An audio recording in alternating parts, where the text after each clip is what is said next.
You're watching BCTV. We're all about Branford.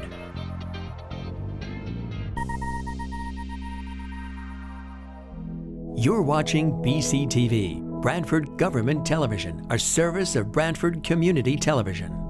This program is brought to you in part through the support of the town of Branford.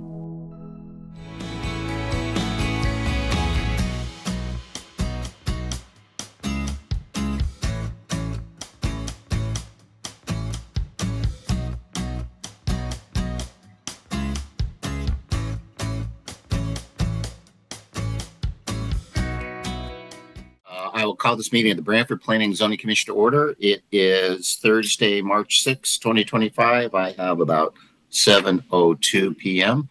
I'll introduce members of the commission and staff. Starting with commission members. Commission member Joe Chadwick. Joe, are you here? Joe Chadwick is present. Thank you, Joe. Fred Russo. Fred, are you here? Fred Russo, present. Joe Viuzzo. Joe, are you here? Joe Viuzzo's here. Thank you, Joe. Marcy Pelusi. Marcy, are you here? Marcy's here. Thank you, Marcy. Massimo Liguri. Commission member Massimo Liguri. Massimo, are you here? Massimo Liguri is here. Thank you, Massimo. Commission member Sharon Hutner. Sharon, you here? Sharon Hutner is here.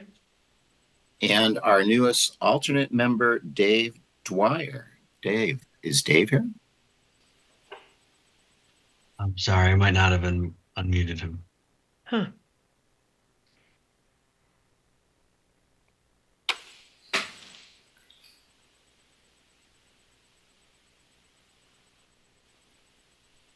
No, I don't see him.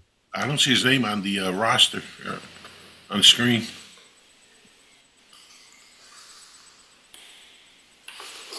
Okay, Dave is our newest alternate member. He was, I believe, sworn in within the last week, and he is an alumni. I think he served for a while on the commission as an alternate in the past. So if he joins us later, we will we'll recognize him. So that's for commission members. Our staff this evening is our interim town planner, Evan Brining. Evan, you're here? Here. Our alumni town planner, Harry Smith. Harry, you're here? And you are? I'm here. Yes. I'm here. Our clerk recording secretary is Michelle Martin. And I am Chuck Andrus, chair. And I'll ask our secretary, Fred Russo, to read the notice of public hearing. Legal notice, Town of Branford. The Planning and Zoning Commission of the Town of Branford, Connecticut hereby gives notice of public hearings to be held on Thursday, March 6, 2025 at 7 p.m. by remote technology to consider the applications listed below. Information regarding how to participate in the public hearings will be provided on the Commission's meetings agenda that will be posted on the town's website at least 24 hours prior to the meeting. Application number 25-1.9, special exception for accessory structure shed located at 3 Pondview Terrace. Joe Mooney, applicant. Nancy Mooney, owner. Application number 25-1.10, special exception for an accessory apartment located at 100 Damascus Road. Jeanette Hazy Erickson, applicant and owner. Application number 25-2.1, special exception for an accessory apartment located at 36 Whiting Farm Road. Keith Criscolo, applicant and owner.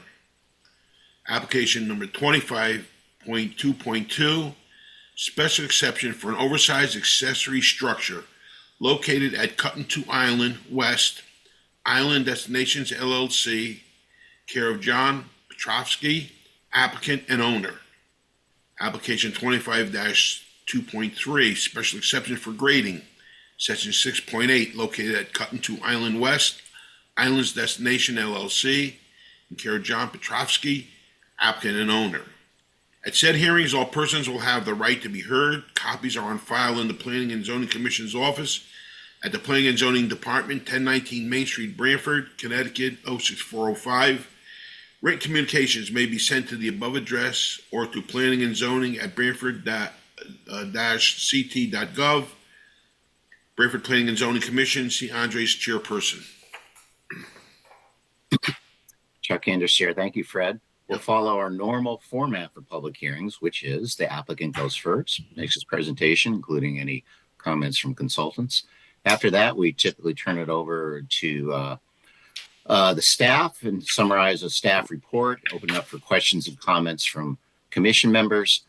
And after that, we open it up for public comment.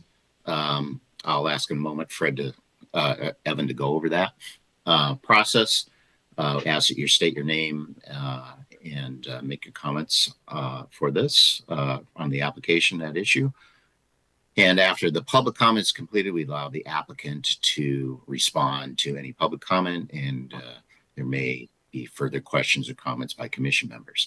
We may or may not close a public hearing. It's not unusual to have a public hearing go over one or more or multiple hearing nights. So with that, I'm going to ask Evan to go through the process of how to participate when for applicants and the public when the time comes. Sure. Down at the bottom of your screen, there's a raise hand button. Click that to indicate you'd like to speak. You can also type into the chat that you'd like to ask any questions or make any comments. You can also, if you're dialing in, you can press *9 to indicate you want to speak, and also just wave your hand in front of the camera. If all else fails, I'll try to catch you. And we do ask that everybody please state their name at the beginning of their comment or question. Chuck Anders, Chair. Thank you, Evan. And if you do use the chat, just make that for procedural stuff. We want to have everything on the record that you could be seen. And sometimes you don't see everything in the chat. So, but if you can't be heard or you're missing, we can recognize it that way. With that, we'll follow our normal our public hearing agenda. And the first item is a continuation of public hearing. Oh, yes. I just want to note that Dave Dyer has joined the meeting. I can see him. I'm going to make him a co-host. Great. Thank you.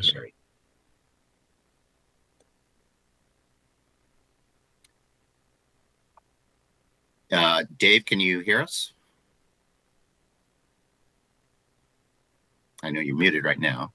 Yeah, I asked him to unmute. Dave, you should be, there you go. I'm all set? Yeah. Yes. Okay. Thank you for joining us, Dave. I did introduce you. Congratulations for your welcome back. You couldn't stay away. You just had to come on back with us. So Thank you very much. That's great. We're glad to have you. Okay. So we're proceeding then with our first public hearing item, which is a continuation of public hearing for zoning text amendments proposed by the commission. Harry, did you want to review changes that you've made or other to the most recent draft? What we'll do is we'll go through go through them section by section, I guess, because I know there's an issue that there's a request for recusal, and when we get to that regulation, we'll address that, as Marcy wanted to address that. So, okay. What I can do is go through document, frankly, edited today to put in 2 items that didn't get on the other one that was sent out to the commission by email. So I will go through that and indicate where I inserted proposed changes that have been in. They're all in a memorandum dated February 6th for myself to the commission that was discussed at the last meeting. But what I did was I feathered those into the main body of the document that was referred out to the agencies and so forth, so the commission would have one document in front of it with everything in it, hopefully. So let me share my screen and just walk you through those changes to what I talked about at the last meeting.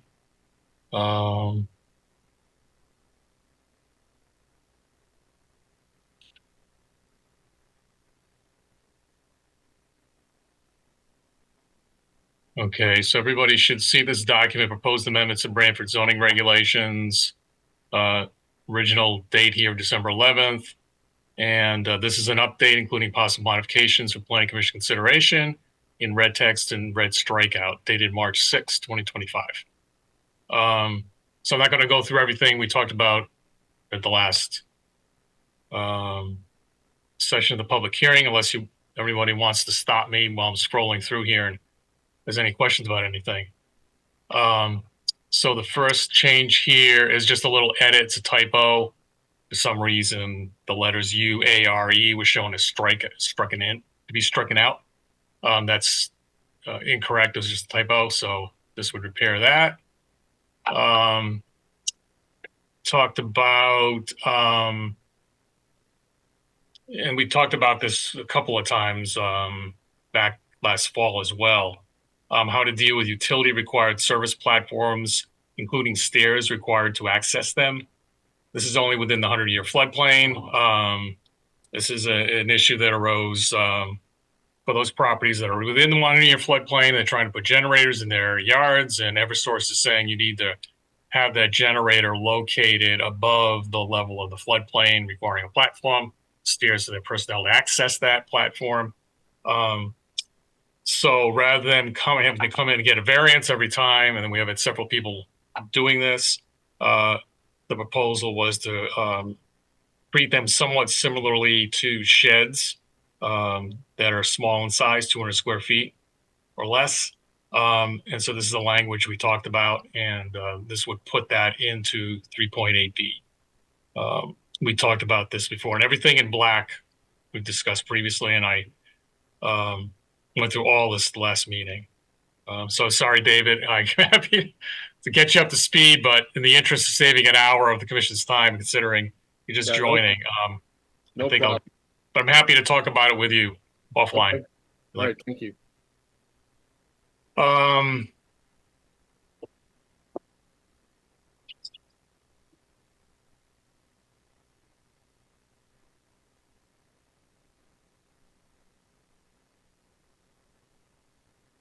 We're now to page 7, I think, is the next one. So down at the bottom here, and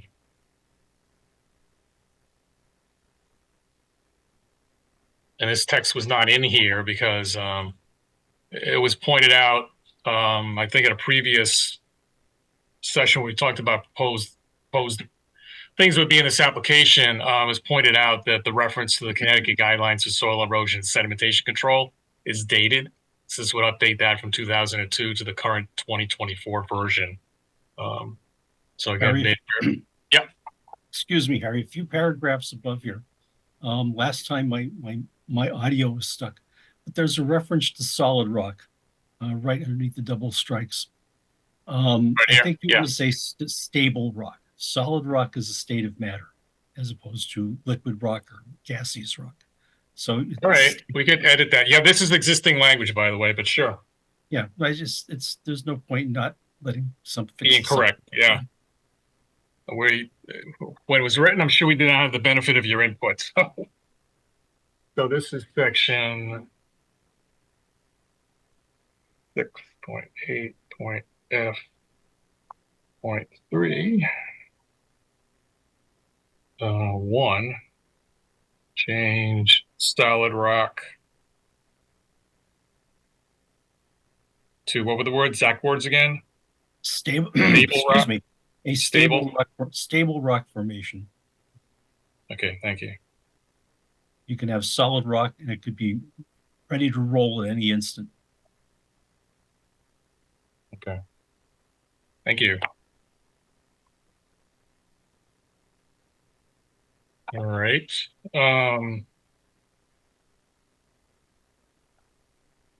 Going further down here, I had talked about, I think was noted, I think by you, Chuck, that this section referred to all projects. And just to be clear, there is a threshold section 6.9C that says projects meeting these requirements need to have a stormwater. Essentially, section 6.9 only applies to those. So this would add that reference and make it clear it's just all projects that meet the threshold of having to have a stormwater management plan per section 6.9. Also, I think there was discussion, this was raised, I believe, by Marcy. There should be a reference here in the stormwater maintenance plan to plantings in stormwater detention retention basins proposed for the purposes of water quality treatment. So I've added that wording in here too. Again, this was all in previous staff memo and discussed previously, but just to highlight it. This was also discussed and was one of the things that's not in the draft I emailed to you. Yeah. Yeah, just why don't you highlight the thing that you didn't discuss or that you failed to put in, and then it's right here. Yeah. Right. Yeah. There's not too much to touch on really. So this was in the memo dated February 6th. Notice that the wording for how you measure walls was inconsistent. So there was a section in 6.13.c that says the height of wall should be measured from the finished grade at the bottom of the wall. This, which says the top of the footing, which is, could be a foot underground, is inconsistent with the way walls are measured in other parts of 6.13. So this would make it consistent. Also, there's a little typo here that somehow wall got deleted inadvertently. Right. There is one more. Well, keep going here. Yep.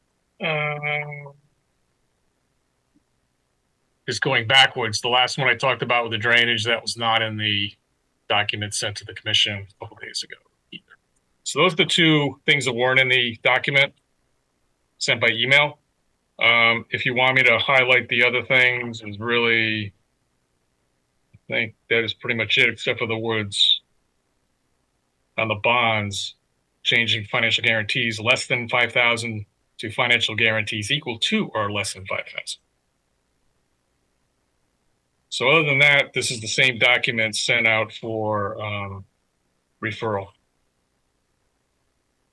So also I was asked to, I did send a question out to this thing called the Planners Listserv, which is something most of the planners and land attorneys and zoning officers in the state get, and tried to see what other towns did with respect to regulating retaining walls less than or equal to 3 feet in height. So I did get 4 responses. One is from Canton, which does not regulate them, and they do not regulate up to 4 feet in height. Plainville does. I did look at their regulations very quickly and have them here. I could show them to you and actually put them in the file for the application. Essentially, they have a much broader definition of structure than Branford does, so it's pulled into a review via the definition of structure, as long as it meets that definition. And that's why there's some other wording in there. I'm not going to get into this if you want me to. Milford does not regulate. Greenwich does. Depends on several criteria. It's a very complicated regulation scheme they have for this, which I have not, frankly, fully wrapped my brain around. If Commission wants to get into that, I've got an excerpt from their regulations we can take a look at. Also, we did receive a letter from, and everyone can hopefully see where I'm clicking here. So I have a letter from Sophia Nouri, Dr. Sophia Nouri, and she is presenting some additional information about communities a little closer to Branford in terms of how they regulate retaining walls as well, whether it's set back from the property line or not. So I'll leave that up. And I think I'll stop there unless anybody has any questions. You want to get further in detail on some of these things. Chuck Candace here. Thank you, Harry. At this point, I wanted to, there was also a request. There was a letter from Marjorie Shansky that was requesting that one of our commission members, Marcy Pelusi, recuse herself with respect, I think only with respect to the 613 Amendment C about retaining walls. And I wanted to give Marcy a chance to address that.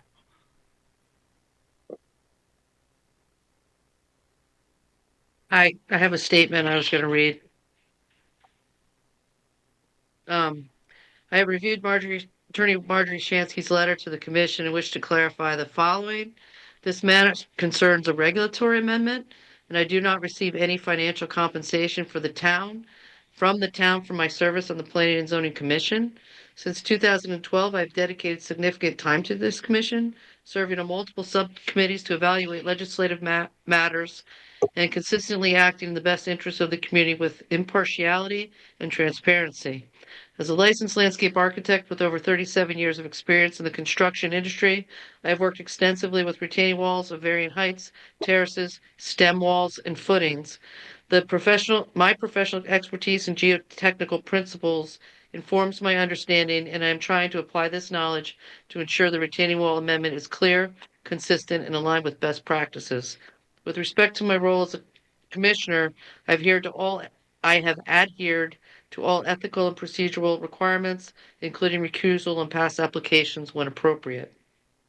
Since the legal implications of voting on this matter could expose the town to potential litigation, and given this concern, I will recuse myself from participating in the discussion and voting on this particular amendment at this time.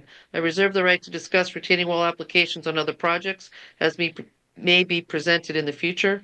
I acknowledge the complexity of the situation at hand, and regardless of the outcome, my priority remains the integrity and clarity of the regulations for the benefit of the entire community.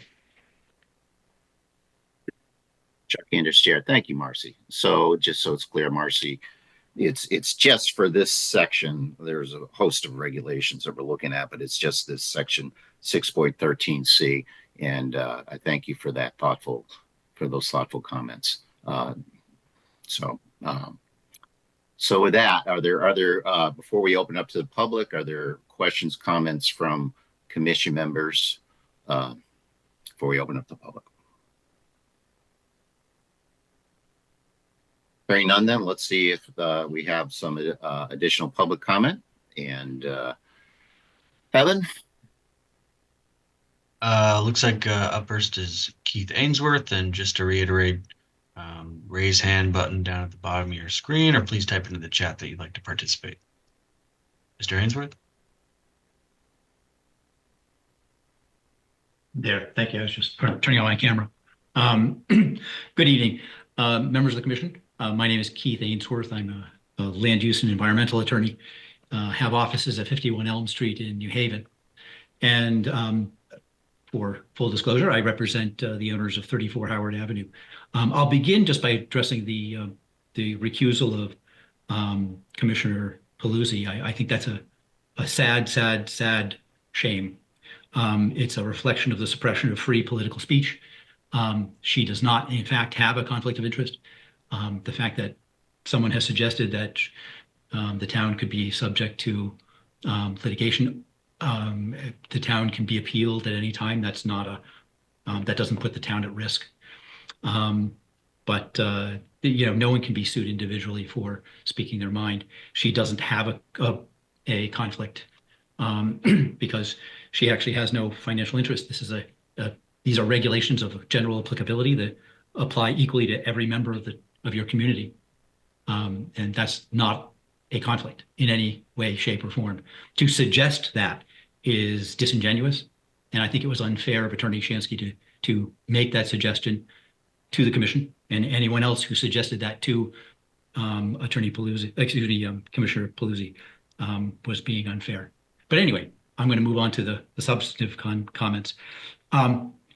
It's probably not lost on you, or maybe it was, but Jim Preddy, the engineer for the neighbors to 34 Howard Avenue, who had the retaining wall, that is one of the rules that's being altered in this process, came to you in January of 2024 and raised the issue of changing this regulation. And I don't know if he disclosed to you that he represented a neighbor who had, in fact, built a retaining wall that violated your rules without permits, and yet ask you to change the rules to make it legal for that wall to become legal. And so my point tonight is that with regard to the changes to 6.13C, a blanket exemption for retaining walls, regardless of whether they're sited on a steep slope or on a rock slope, is just bad policy. Especially where I don't think anybody is unaware in this room that there was a wall built that way. a retaining wall on the property line and over the property line, in fact, but on the property line, and it caused flooding and damage to a neighboring property. So you actually know that there are instances where walls under 3 feet can be built without a setback and cause damage. And other towns have these crazy rules about how they deal with, or varying rules about how they deal with retaining walls. But many of your fellow shoreline towns where a lot of retaining walls were built because of a lot of structures are built near the shoreline where you need to retain soil and protect seawalls and things like that. They have setbacks for walls, and a setback, the height of the wall is actually a very sensible rule. And your own rules were very clear. They said walls should be set back the height of the wall, all retaining walls. There was no exception to that. It was very clear. It was unambiguous. And I know that you're trying to codify something that was interpreted differently years ago, but the fact is, it's a bad interpretation. It just, you are aware of this, and it's just not a good thing to do. In addition, where you know someone has actually illegally violated your rules without permits, built such a wall, and then you come back and you change the rules to make what was illegal legal. I don't even know what to say to that. That sounds like the worst kind of government ever.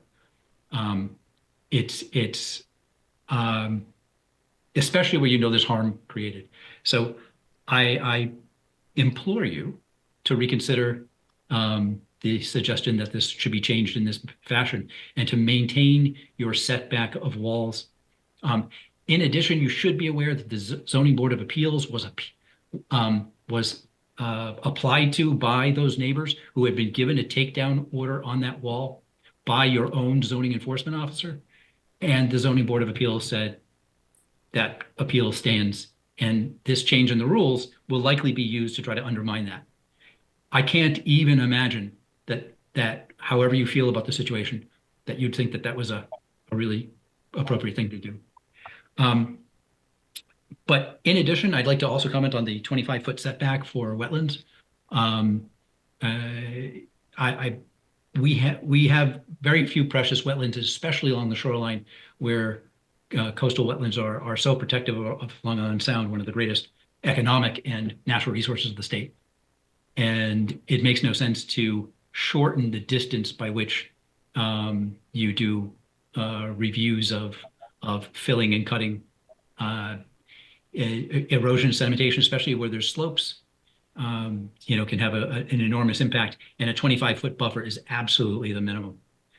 It's not even the minimum. Really, the minimum for a buffer for wetlands is 100 feet. And that's almost standard across the state, although there are exceptions. But I would suggest that that's something you should really seriously reconsider. That's a terrible loosening of the regulations. With that, I'll conclude, and thank you very much. Thank you, Mr. Ainsworth. Evan, other members of the public? Huh? Evan, you're muted. I think you're muted. Sorry. Next up is Stephen. Thanks, Evan. Hello, everyone. My name's Stephen Diaz-Romero. I'm the owner of 34 Howard Avenue in Branford. So during the February 20th meeting, we held a public hearing about the zoning regulations, including an amendment to allow for a retaining walls less than 3 feet to be built on the property line without permits. As a property owner in Branford, I believe that the language should not be amended to allow this. There are many non-conforming properties in Branford.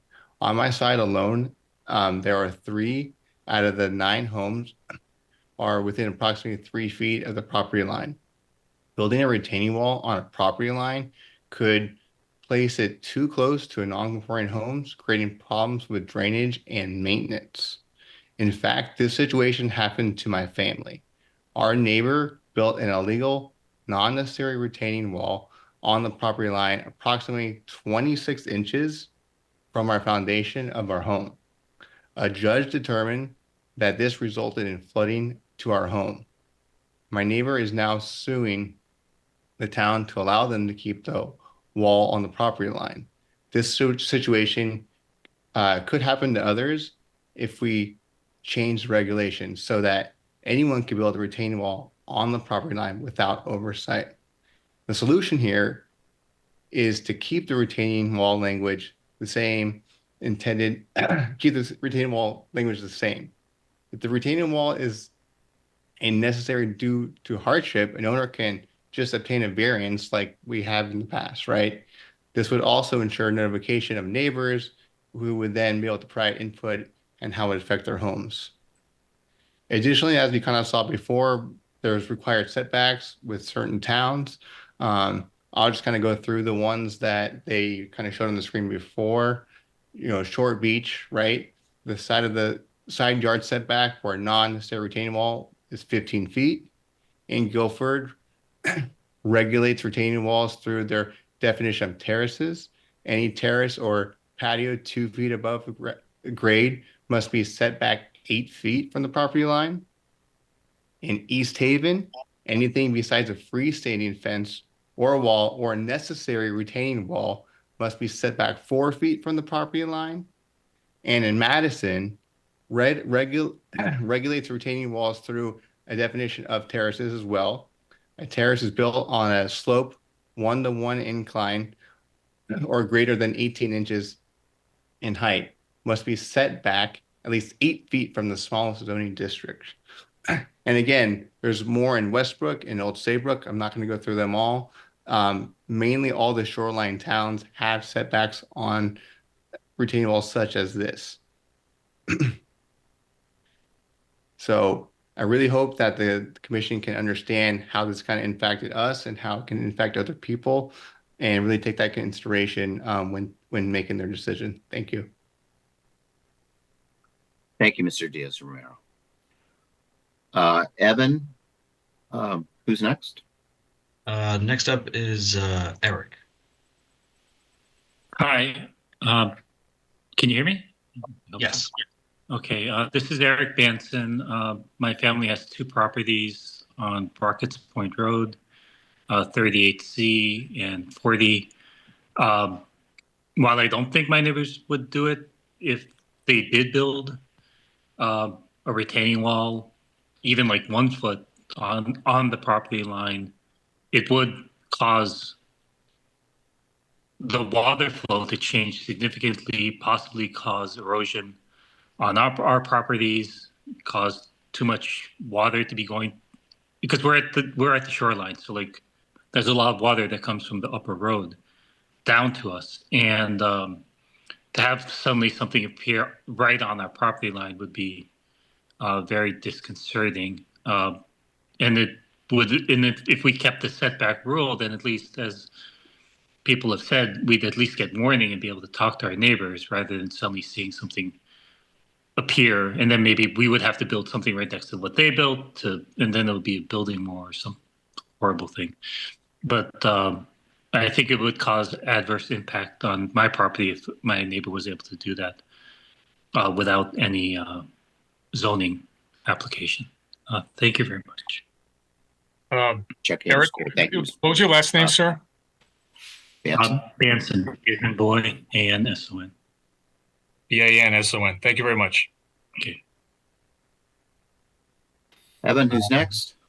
Next up is Mitchell Holt. Hi, my name is Mitchell Holt. I'm actually on Farm River right now. Never thought I'd be contemplating these things, but I was as I was walking along our normal route this morning along Farm River and then Short Beach. I was just amazed at when we look at these sorts of things and realize how close our properties are, how varied and in shapes and sizes of the lots that populate Branford. Not to mention the ecological complexities, the rock outcroppings and everything. It's not hard to imagine how a 3-foot retaining wall could create quite a bit of trouble, again, from an ecological, but also neighborly, could create neighborly problems. I think, I'm a little surprised to learn that such retaining walls could be placed right on the property line, but also without necessarily agreement from the other property owner, which I think is often part of regulations elsewhere. Also a little surprised that that there wouldn't be language stating who would be responsible for its upkeep, because typically when on property lines, there's shared ownership, but in many jurisdictions, the upland or uphill property is the one that would be responsible. So I'm concerned about this for a bunch of reasons, including the effects it could have on water flow, the effects it could have on the ecological diversity around here, but also it seems to not take into account the fact that not all neighbors share similar interests and might not desire such a structure on their borders. Thank you. Checking to share. Thank you, Mr. Holt. Evan, do we got anyone else? I don't see anybody. Just one more time, the raise hand button down at the bottom of your screen if you'd like to ask any comments or questions. I don't see anybody. Okay, thank you, Evan. Are there further questions or comments from commission members? Then I think we can close this matter as a public hearing. I don't expect us voting on this tonight. Depending on the time, we may discuss this a bit, but there is no timetable as to when we have to decide. But thank everyone for their participation. So with that, then we'll move on to our next agenda item, which is actually items number 2, 3, and 4. All of those are Cut and Two Island West, Island Destinations LLC. It's a special exception for an accessory apartment, a special exception for an oversized accessory structure, and a special exception for grading.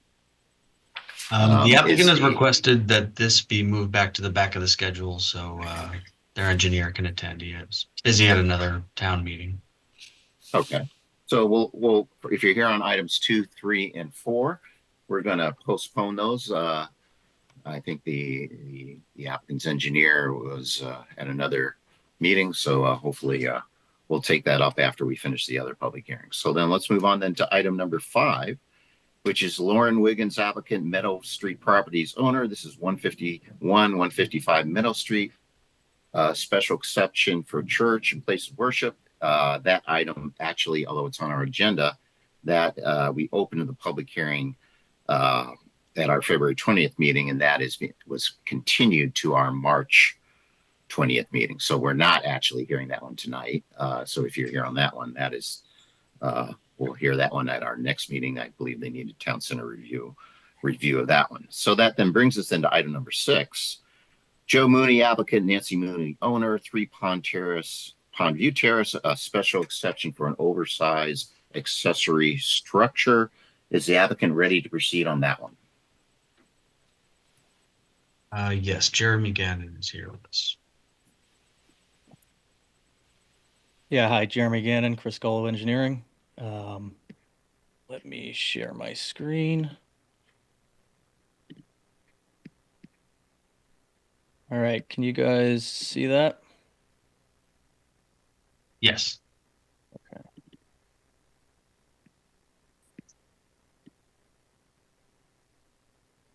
Okay, so here's the site plan.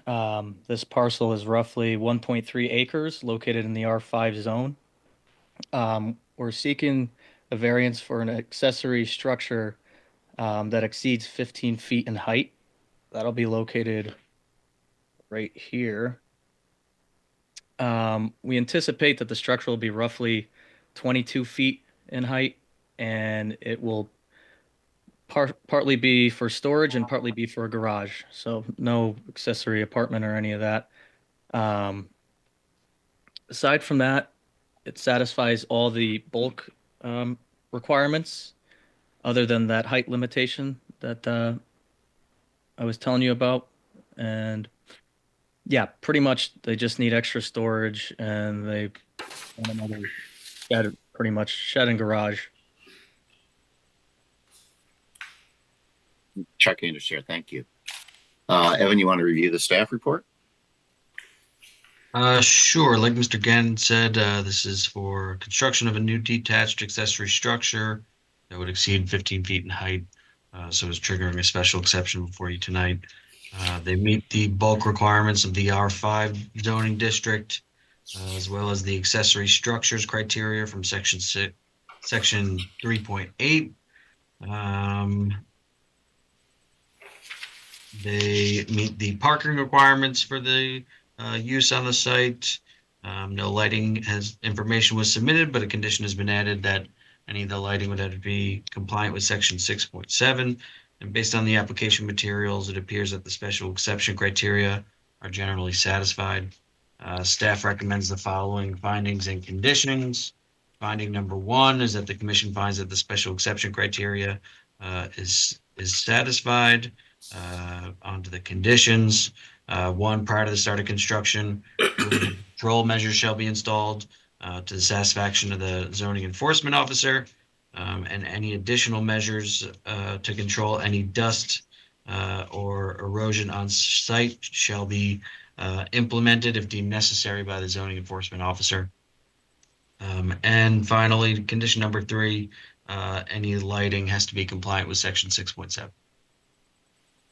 Checking the chair. Thank you, Evan. Questions, comments from commission members before we open up to the public? Hearing none, let's see if any of the member of the public wishes to comment. Any member of the public wish to comment? Evan, do you see anyone?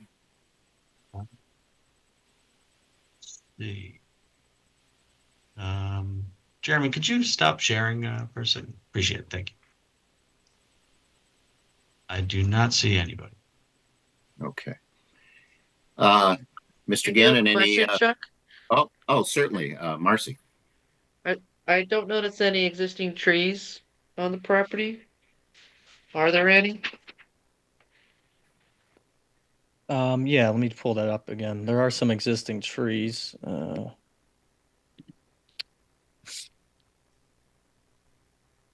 Some located here. Oops. These two will have to Not come sure. up. Oh, Mr. Gannon, we can't see the. Yeah. Well, it looks like you're taking down 2 evergreens to build the structure. Is that correct? yeah, sorry, 1 second. Okay.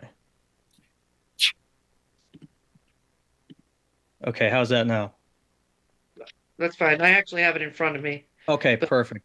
Yeah, these 2 evergreens are coming down right here. These 3 What size are they? Let's say roughly maybe 12-inch. And the galleys are in place? That's all existing? The only thing going up is the structure? The only thing going up is the structure. Yeah, this is actually a B100 for if they needed a repair system for septic wise. Yeah, so this is just strictly for septic components, if need be. And can you tell me a little bit more about the conservation easement? Is there any vegetation in that? Why is that deemed conservation? I'd have to get back to you on that more. I'm not exactly sure what is in there right now. Yeah, I'd have to get back to you more on that. Well, I would just assume if it's conservation, it would be wooded. Yeah. So, yeah, it's just pretty much regulated area, but we're not proposing any work in that. Right, area. I'm just trying to determine where the existing tree line might be, and if you're building on within the drip line of any existing mature trees other than what you show, the 3 on the south side of the property. I'm not sure what size or what those are on the survey, but you show 3 trees to the south and then the 5 pines, and you haven't indicated sizes, so it's a little incomplete from what I could tell to make a decision on the impact for vegetation. And It Okay. looks like you show a odd edged stone road in front of the existing shed. Yeah, so these are kind of like it's kind of more like decorative. It's like curbing almost. Not really curbing is not the right word. It's kind of just like a mulch bed for the trees. Okay. And then the odd angles to the top of that in the setback. Why is that so angular for the Uh, stone material? You're talking about just the orientation of the proposed No, structure? no, by the top of the driveway, just that whole sort of, it's just sort of an odd shape for a stoned area, and I'm just trying to understand Yeah, I think it's what the a situation is planting. as far as the design and why it's laid out like that. Is there vegetation behind that? Yeah, I believe there's some smaller stuff here, maybe like more garden stuff, but yeah, I know they have some more of this like decorative stuff to kind of go around the trees and plantings. Okay, it's just difficult to get a full picture, because it looks like you're potentially clearing and have to clear that third tree to get the other galley in. Well, this is just proposed, so this is not going in. So that's only if one of them That would only fails or be for future if this septic okay, failed, correct? okay, all right, So we're proposing 2 trees will probably come out here, yeah, okay, all right. Thank you. no problem. Chuck Anderson, thank you, Marcy. Any other questions or comments from other members or staff? Anything else, Mr. Gannon? Not on that, thank you though. Okay. Okay, we'll close this matter as a public hearing. And do you think, Marcy, does anyone think we need to keep this open? That's really Evan's call to make. I just don't find the application complete as it relates to landscape. I don't think it's a particularly extensive application, but I just would appreciate better information in the future. That's all. Okay. Okay, why don't we close it, and then we'll see what we'll see what happens when we can discuss it during our deliberations. Okay, so that then brings us into our next item, which is item number 7, which is 100 Damascus Road, special exception for an accessory apartment. Jeanette Pazzi Erickson, applicant and owner. Is applicant ready to proceed with that? Yes, Jeremy Gannon again, Criscolo Engineering. I'm gonna share my screen. Okay.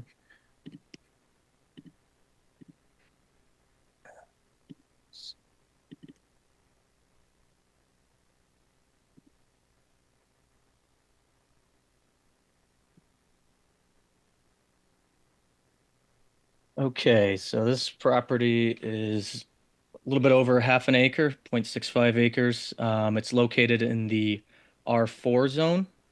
We're seeking a variance, as you've already mentioned, to allow an accessory apartment set forth under 7.4.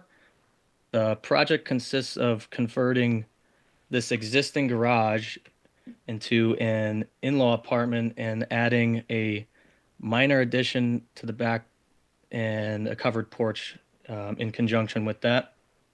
The proposed work will roughly be 111 feet from the nearest wetland line. And the structure, once again, satisfies all bulk standards set forth, in Section 3.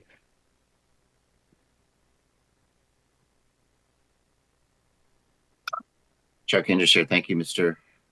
Gannon. Evan, you want to review the staff report? Sure. Like Mr. Gannon said, this is an accessory apartment for a property in the R4 zoning district, converting the existing garage space and then adding an addition onto the rear with the porch also in the rear. They meet the bulk requirements of the R4 zoning district. They meet the parking requirements. They also meet the accessory apartment criteria from section 7.4. Based on the application materials, it appears that the special exception criteria is generally satisfied. Staff recommends one finding, that the commission finds that the proposed use of the property is consistent with the special exception criteria, along with the following conditions. Condition 1, prior to the start of construction, erosion control measures shall be installed. And any additional measures to control any dust or erosion deemed necessary by the zoning enforcement officer shall be installed. And finally, any lighting has to be compliant with section 6.7. One more condition, sorry. Prior to the issuance of a certificate of occupancy, the following shall be completed to the satisfaction of the town planner or his designee. The owner of the accessory apartment property must file a deed restriction on the land records, requiring that the unit, if rented, be rented at prices that would qualify the apartment as affordable housing, defined in Section 830G of the Connecticut General Statutes. Dr. Thank you, Evan. Questions, comments from commission members or staff before we open up to the public? Yeah, again, there's no existing landscaping shown as far as tree lines relative to the wetlands on the property. It's Marcy Paluzzi. And I would just like to confirm that the graded slope is 3-to-1 coming into the side of the house that they're doing for new grades. That's conforming. Yeah, the slope is 3-to-1 on that. Okay. What, did you need to get a wetlands permit for this? Mr. No, Gannon? it's outside 100. It's outside 100 foot. I don't believe so because we're outside 100. Correct. Okay. I just think it's a requirement in our zoning that the surveys show vegetation and trees of a certain size.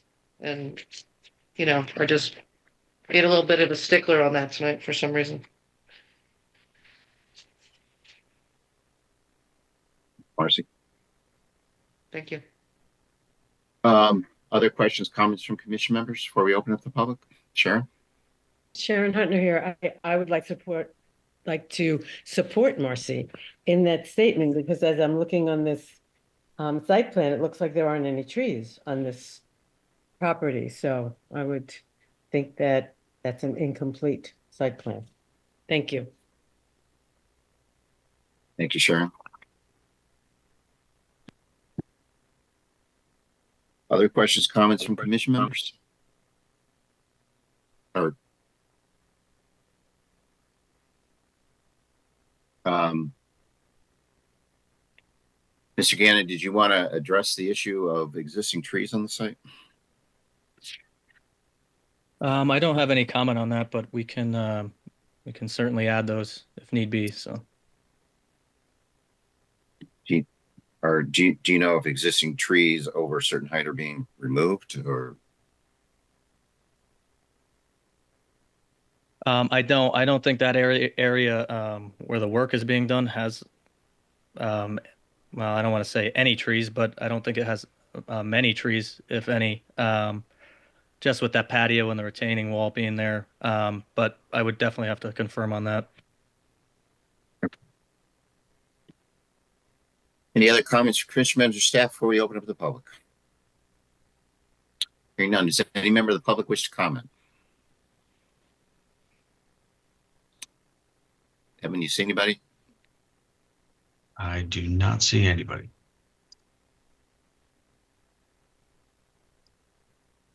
Okay. Okay, commission members, do we want to continue this public hearing? Do we want to close it?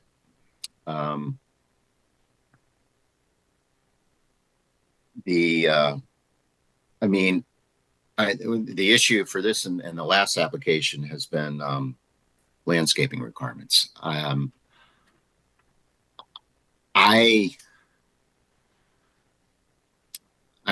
know we one of the amendments we talked about when we talked about amending the landscaping regulations was to exclude them from basically residential type of developments for accessory buildings or accessory apartments, actually to not require them.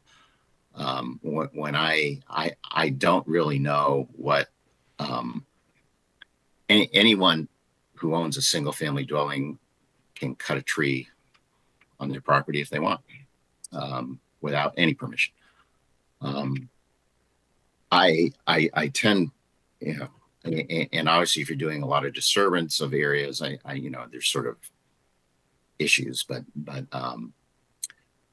I'm not sure how we, for these type of things, for these, for the accessory buildings, accessory dwelling unit or accessory oversized buildings, to what extent have we typically done a lot of landscaping requirements? Evan, do you know? Do you have any recollection?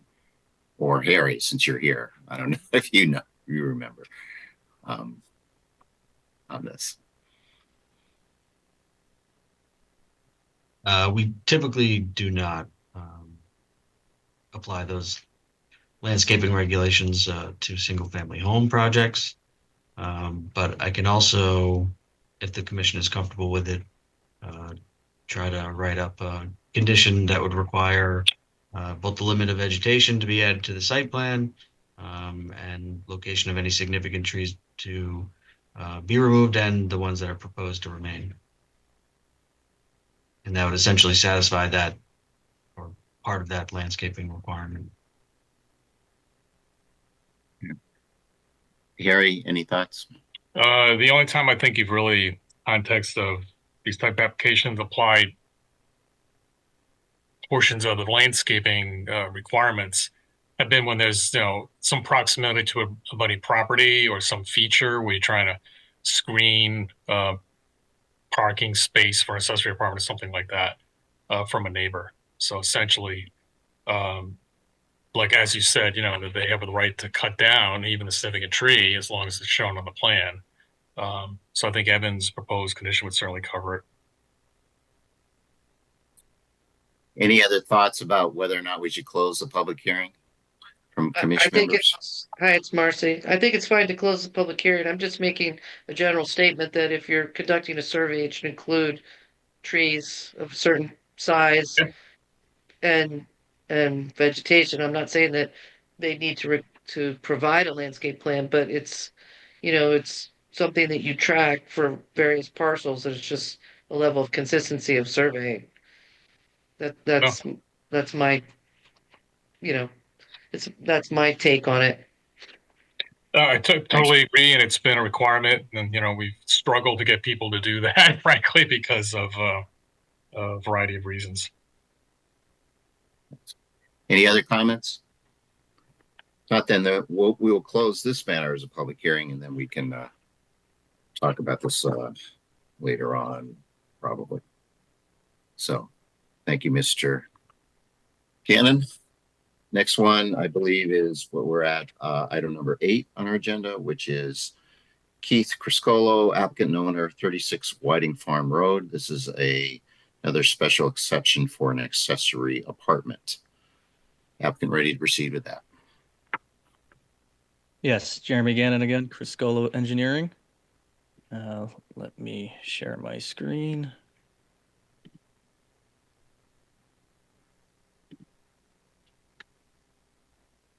Okay, this property is roughly 3.4 acres located in the R4 zone. It's had this existing guest house located up here. We're seeking to allow that to be an accessory apartment. Reason being for that is Sharon Criscolo is going to move permanently down to Florida, and her son Keith would like to reserve the rights and go through the proper channels to gain the ability to possibly rent in the future. Aside from that, the property, it meets all bulk standards again, and yeah, it's just it's been existing. The bottom half of this structure, it's 2 stories. The bottom half is more of just a pool house type deal, and with an apartment above. But yeah, he's just seeking to allow it to possibly be rented in the future, and that's pretty much it for this one. Chuck can just share. Thank you, Mr. Gannon. So there's no actual site improvements. It's just conversion of what's there now. Yeah, there's actually nothing to be done. This has always existed, and they've used it more as an in-law type of deal. But with her moving down to Florida, he would like to just go through the proper avenues to possibly be able to rent it. And yeah, so no site plan changes, nothing going on here. It's just all existing. Okay. Thank you, Mr. Gannon. Questions, comments from commission members before we open up to the public?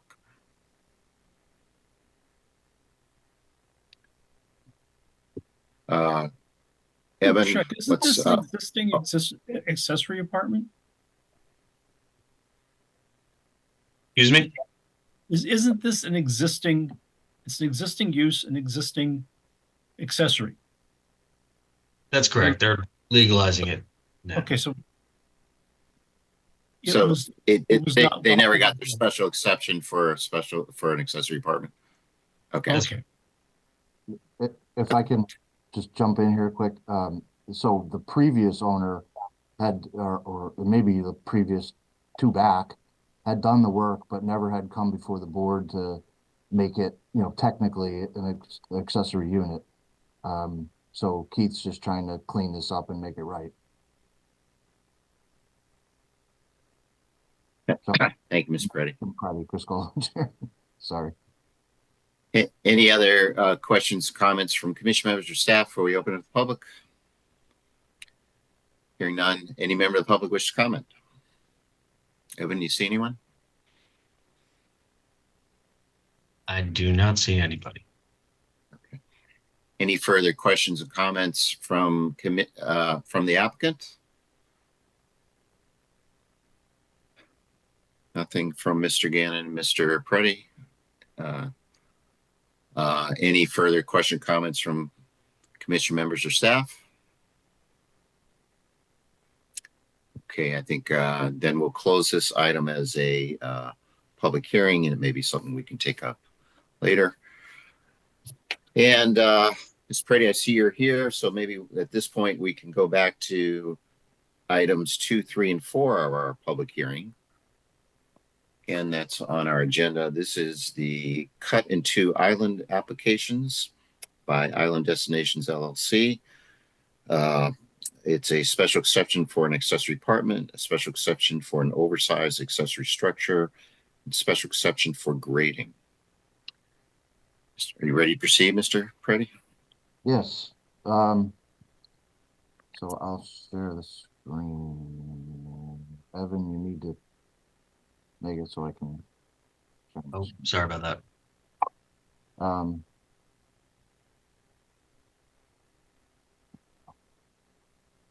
So hopefully you can see the map.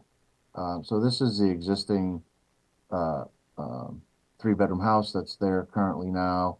And then there was a building over here that was, I believe, historically people called it the clam shack, but it's just basically an open space that they use as kind of a rec room. There really aren't any facilities in there. What he'd like to do over in this area here is build this small structure. It's only 20 by, I think, 26.5. It's for a guest house. The owner did rent it for a few years. He's done with that. That's those days are gone. He's planning on staying out here for the summers now, but he would like to have the space to be able to have guests have a little bit of their own space. I can show you the. So this is what it looked like. There would be a patio area underneath, and then the upper structure, living, kitchen area, and a single bedroom.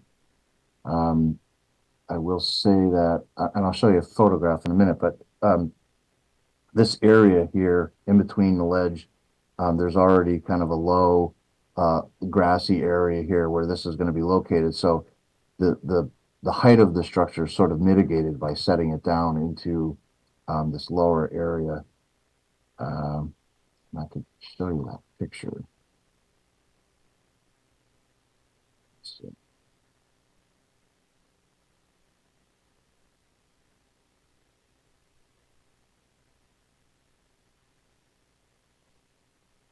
you can see the photograph, but this was the so this is looking at from the front, but the ledge that was on the bottom of the map on that the side of that building is here, and this is that low lawn area that's that this is going to be built in.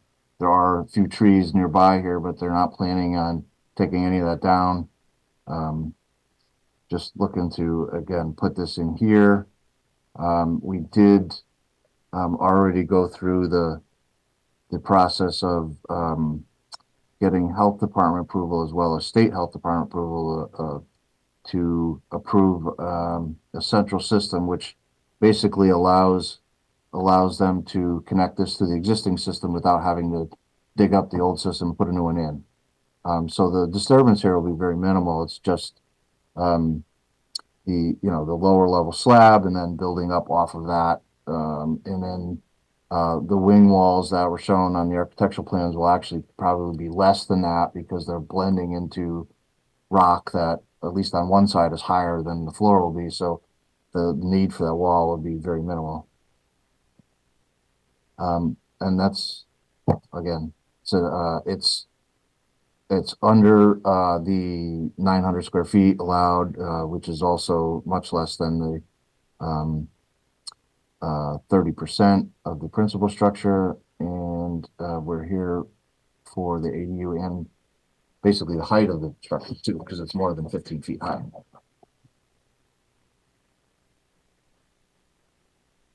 Chuck Kinsler, thank you, Mr. Brady. Is that it? Yeah, I believe that's it. Okay. Evan, you want to review your staff report? Sure. This application is for 3 separate special exception. One for excavation within 100 feet of a critical coastal resource per section 6.8. One for an accessory structure exceeding 15 feet in height. And finally, one for an accessory apartment. The applicant meets the bulk requirements of the R5 district, as well as the accessory structures criteria from section 3.8. With the exception of exceeding an accessory structure height of 15 feet in height, thereby triggering that third special exception. They did not provide any lighting information. A condition has been added that would require all lighting to be compliant with section 6.7. They did not provide an erosion and sediment control plan, but they have added erosion control measures to the site plan. There was no stockpile noted on the site plan. The applicant satisfies the accessory apartment criteria from section 7.4. And based on the application materials presented, the applicant satisfies the special exception criteria. Staff recommends the following findings. 1, that the commission finds that the special exception criteria is satisfied, and the following conditions. Condition 1, prior to the start of construction, erosion control measures shall be installed to the satisfaction of the zoning enforcement officer, and any additional measures to control dust or erosion on the site shall be implemented if deemed necessary by the zoning enforcement officer. Any lighting has to be compliant with section 6.7, and prior to the issuance of a certificate of occupancy, the owner shall file a deed restriction on the land records requiring that the unit, if rented, be rented at rates that would qualify it as affordable housing per section 830G of the Connecticut General Statutes. Chuck Kinsler, thank you, Evan. Questions, comments from commission members or staff? Hi, it's Marcy. Sorry to be a broken record, but again, I'd like to see the landscape, any tree lines or trees, individual trees of significance.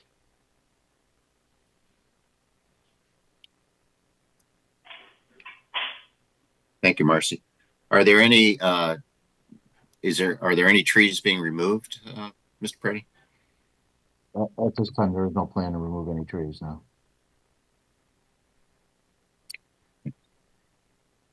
Any other questions or comments from commission members or staff before we open up to the public? Hearing none, then let's open up to the public. Any member of the public wish to comment on this item?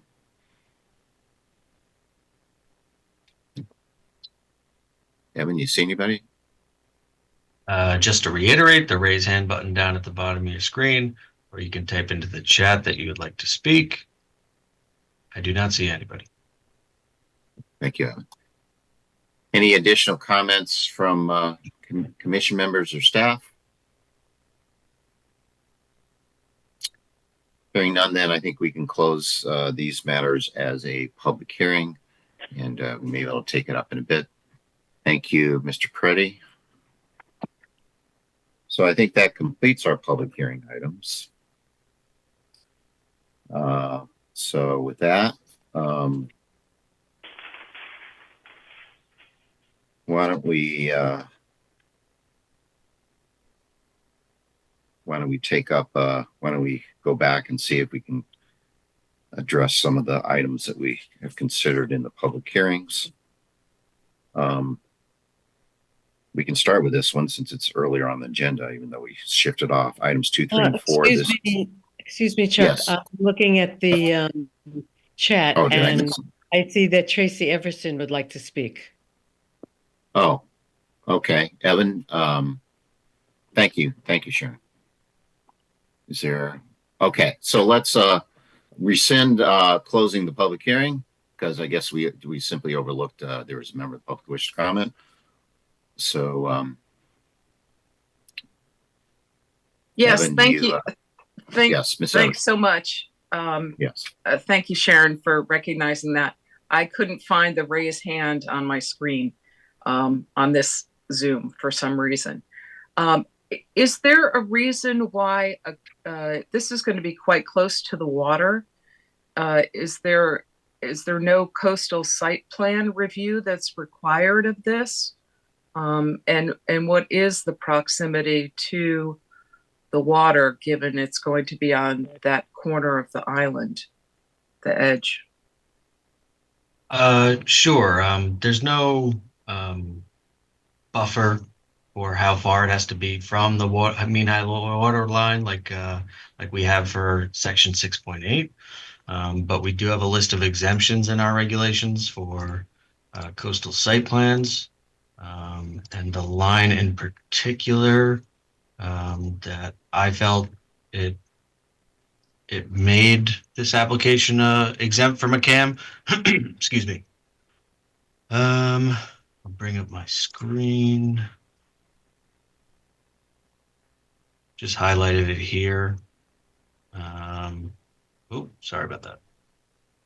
Modification of existing structures or construction of new structures incidental to the enjoyment and maintenance of residential property, including but not limited to walks, terraces, driveway, above ground swimming pools, tennis courts, docks, and detached accessory buildings.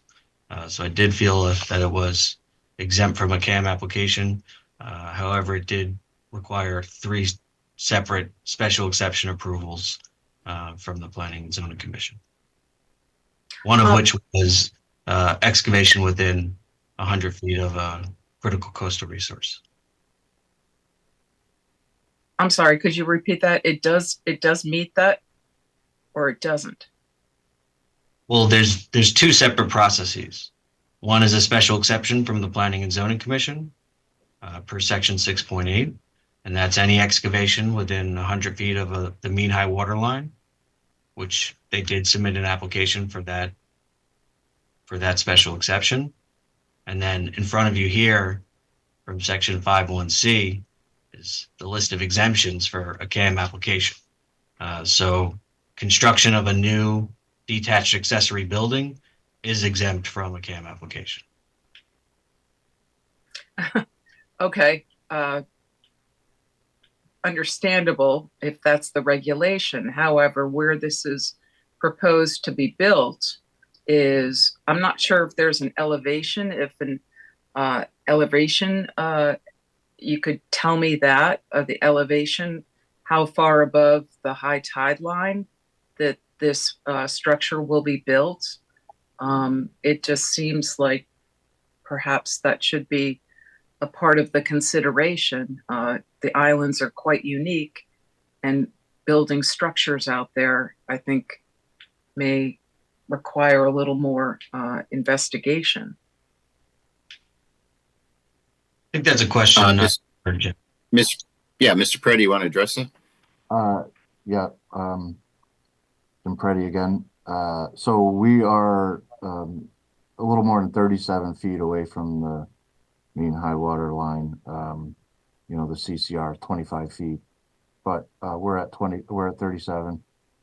We are also up out of the flood zone line. The flood zone line is elevation 14. The lower level slab will actually be at 15. Regardless of that, we're actually in the X zone. We're out of the flood zone, so those requirements don't actually even apply. But But having said that, because of the way the island is shaped, it'll be the bottom of the structure, or that lower level will be about 6 feet or so lower than the ledge that's on either side. So it'll be kind of set down. You won't see the entire height of it from off the island. Thank you. Does that mean that this is going to require blasting? No, absolutely not. No. Okay. So there must be some kind of crevice there that we, in the photograph, we're not able to see that would allow that lower level then? Okay. One other request, if you wouldn't mind, in terms of lighting, that there, I know you have the lighting regulations, just sometimes the lighting on the water, of course, is amplified. And you have boats that will be going by as well. So I'm not sure what kind of lighting would be attached to this structure, but I would just hope that it would be nothing that would impact birds or wildlife or be distracting for boaters. Thank you. Thank you, Ms. Everson. I think one of the proposed conditions is does address lighting, that they have to meet our regulations have to be cut off fixtures. But that's a condition that I believe is in the suggested conditions. Were there other members of the public, or we didn't see anyone, but I'll just throw it out there. Was anyone else? Evan, do you see anyone? I do not see anybody, but just one more time, you can type it in the chat or select the raise hand button that you'd like to participate.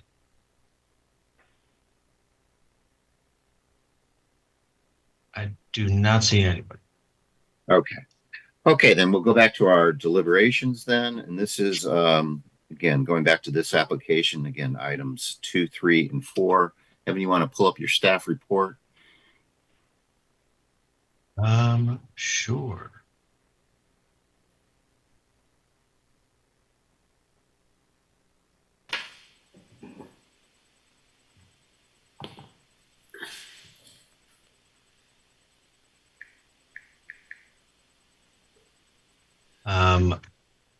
I did add a condition during the discussion before for a requirement that the applicant include a limit of vegetation line to be cleared or to remain. We can add and the location of any significant trees proposed to remain or be removed, if that's something the commission would like to add. Thanks. Let's I'll just go around, see if anyone has any comments. Again, those were 3 conditions. I think we got the affordability condition, right? That's on the you got the lighting, the affordability, you've got the erosion controls. Okay. Just commission members, any thoughts or comments? Joe Chadwick? Nothing substantive. As far as the lighting, I have been finding just an incredible number of fixtures being sold by box stores to be extraordinarily bright. And I don't know if there's any way for us to control that on residences, but I believe as long as the conditions are adhered to in the recommendations and the findings, then it shouldn't be a problem. Thanks, Joe. Fred? I'm good with the findings and conditions as they stand. Thanks, Fred. Joe Vayuzo? Yeah, I'm also good with the application, but Joe is right in regards to lighting. These lights are getting brighter and reflect, and the lady was right about there's a possibility of reflection from the water. So I would I guess say be a little more aware of the lighting, particularly in this situation. Thanks, Joe. Marcy? Just keep the tree comments in so that we can know how vegetation is changing. That's my concern. Okay, so we added that condition for that. Is that good? Does that address the? Yeah, that's fine. Okay, great. Okay, great. I'm also okay with the conditions, including the new one in green that Evan added. So with that, again, there's actually 3 applications, so this resolution would apply to all 3 applications. Is that correct, Evan? Yes. Okay. So if someone want to make a motion to approve the 3 applications by adopting this, the staff findings and conditions as displayed by Evan with the as amended. Fred Russo will make that motion. Motion approved by Fred. Is there a second? Chadwick seconds. Second, Joe Chadwick. Any further discussion? All those in favor? Hang on. Oops. I just am not sure I understand what we're voting for. Are we just approving to add that language for landscape on each of the 3, not approving each of the 3? Aren't we going to do that individually? No, this is a motion to approve the 3 applications and include that condition. Yeah. Why are we doing them in bulk? Why wouldn't we do them individually? Not that I'm against the applications. I just have never seen this before. Because it's a single. The staff recommendation is the same for all 3. So I was just trying to save time, but you're right. We can do it separately, and I have no problem with that. So maybe we should let's start with number 2, the special exception for the accessory apartment. This one want to make a motion with respect to that application.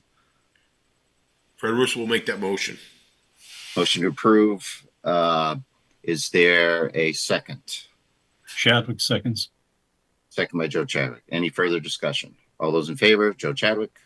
Joe Chadwick is in favor. Fred Russo. In favor.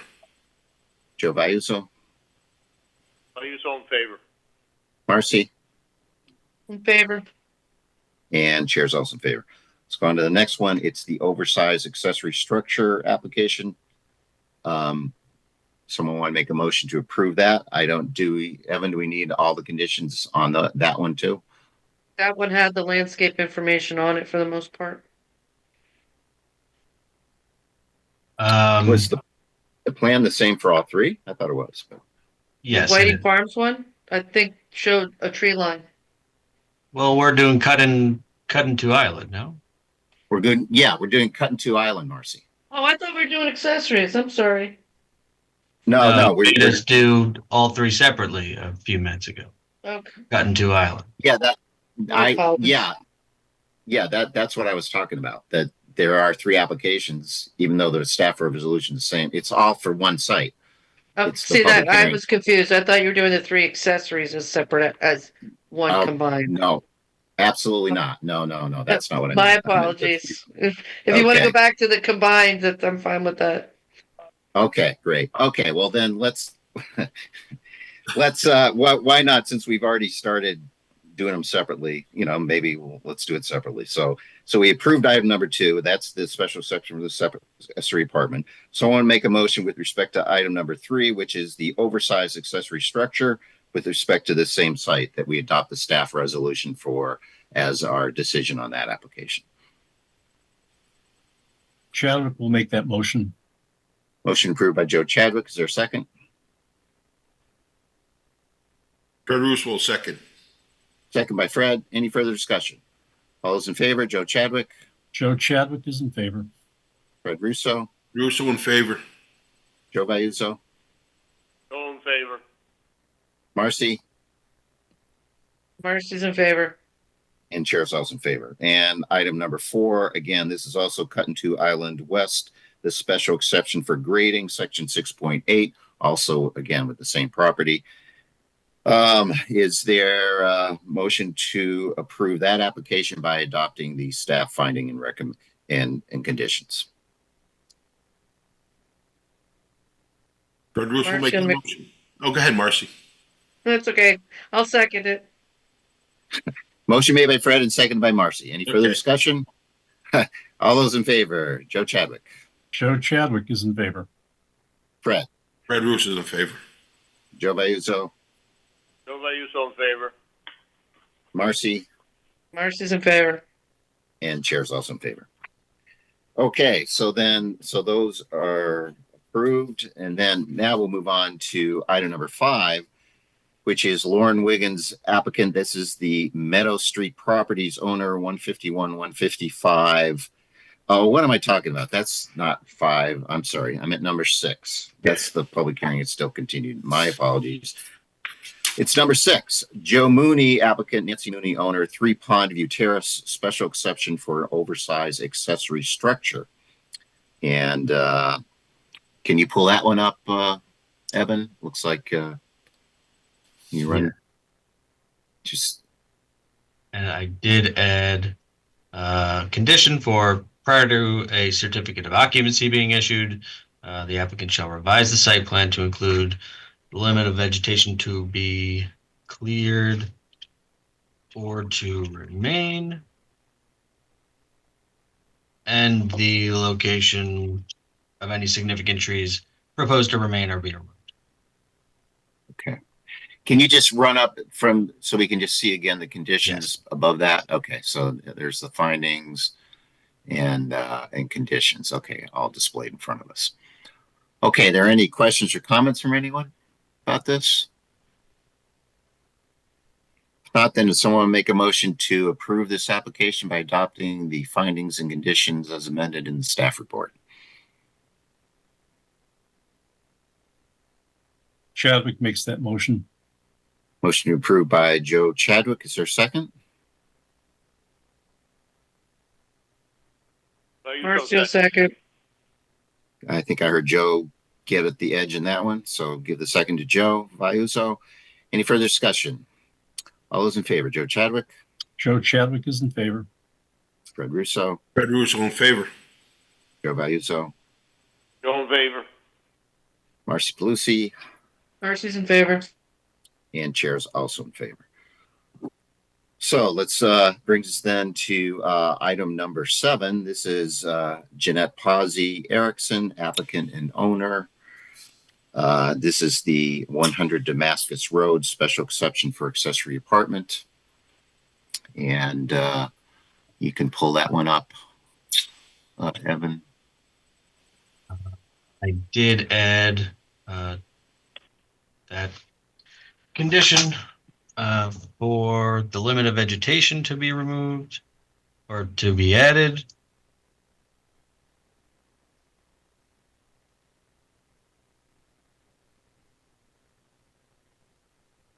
And the location of any significant trees proposed to be removed or remain. Sorry, not Thanks, the best Evan. language. And here is the previous finding and conditions. Okay. And so you've added that. Can you get them all on just, I don't know if you can put it on one screen so we can all see it, see all of them or no? Yeah. Okay.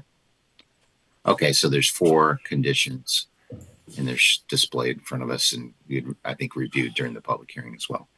Any questions or comments from any commission member? Not then someone make a motion to approve the application by adapting the recommended findings and conditions as amended in the staff report. Fred Russo will make that motion. Motion to approve by Fred. Is there a second? Marcy, second. Second by Marcy. Any further discussion? All those in favor, Joe Chadwick? Joe Chadwick is in favor. Fred Russo? Fred Russo is in favor. Joe Vayuso? Joe Vayuso in favor. Marcy? Marcy's in favor. And Chair's also in favor. Okay, that brings us then to item number 8, which is 36 Whiting Farm Road. Special exception for accessory apartment. Again, this is an existing structure that's there, and this would legalize its use. And then I think the fourth condition is that down, is that the affordability condition on the next page? Oh, yes, sorry about that. Right, okay. Okay, are we good with this one or, there's, okay. Does anyone have any comments? If not, does someone want to make a motion to approve the application by adopting the, findings and conditions in the staff report? Chadwick makes that motion. Motion by Joe Chadwick to approve. Is there a second? Marcy will second. Second by Marcy. Any further discussion? All those in favor, Joe Chadwick, Joe Chadwick is in favor. Fred Russo, Fred Russo's in favor. Joe Vayuso, Joe Vayuso in favor. Marcy, Marcy's in favor. and the chair is also in favor. Okay, the other public hearing item was our zoning text amendments. And we can start discussing that. Did the commission want to do that? I think there's other things to go through on our agenda, but I think there's not a whole lot else, but we can start that discussion if that's okay with people. Yeah, let's do it. Okay. Okay, Harry, you want to pull up the text?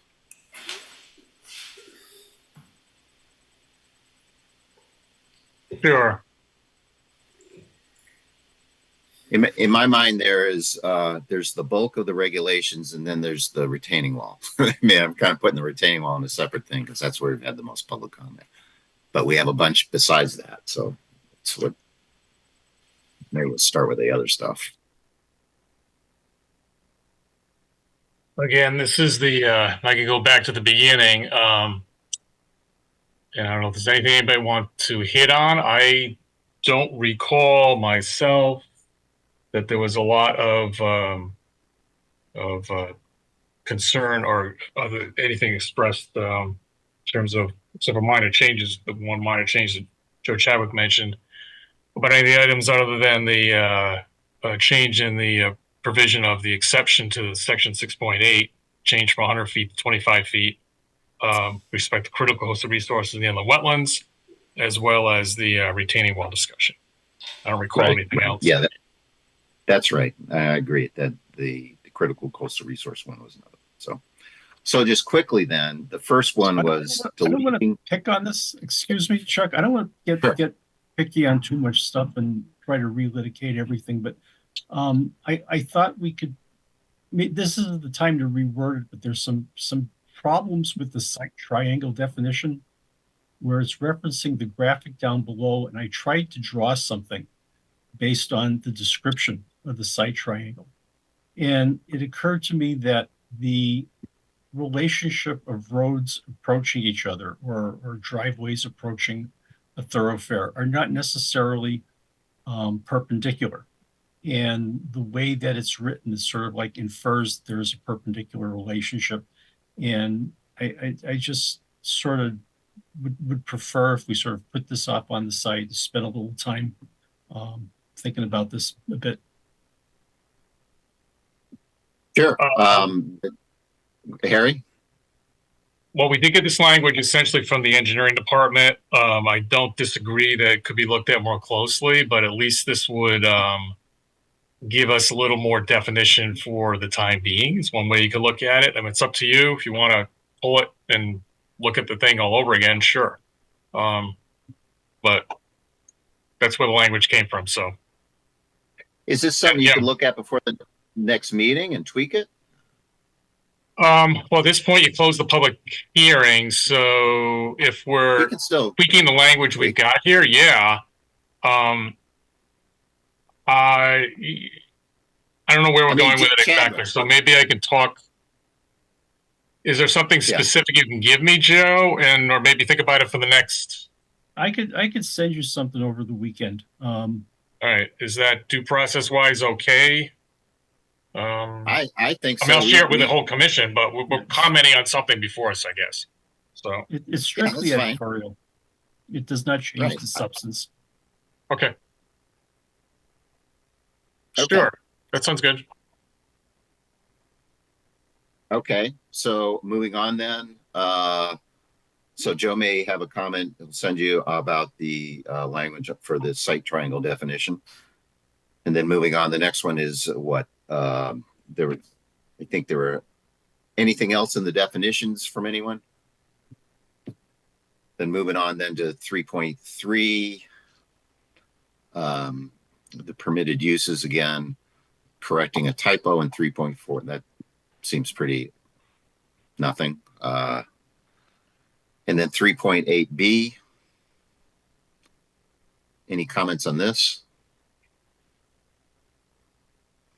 I think you've explained why. Does it sound good? Anyone jump in if you have any comments. If you don't, then we'll just assume that it's okay. Okay, moving on to what else we got? What's the next one? 4.5, general industry, or what? Well, the center business district, but I think we've talked about that quite a bit. I think there was no concern that I recall with what's proposed as a stopgap. Okay, right. Yeah, the change in the numbers, right? Yeah. This 4.5 would exempt these small installations necessary for industrial facility equipment that might be necessary on industrially developed properties above the current impervious surface ratio. So I think we talked about this pretty extensively too, and yep, gives us the way to be flexible. This was part of the center business, section 510F. Talked about density, preserve the density along Main Street. This tweak to the parking regs would put in what's mandated by state statute that the commission has decided not to try to opt out of, at least for now. So just to keep it consistent. 6.6b, just adding Stony Creek Village District. So both village districts are treated the same with respect to internally lit signs. Yep. We talked about adding in window signs just so that signs that are prohibited everywhere else would also be prohibited in windows, but there would be no permitting process created for window signs. You could still have them without a permit as long as they weren't prohibited. And this provision will allow gateway signage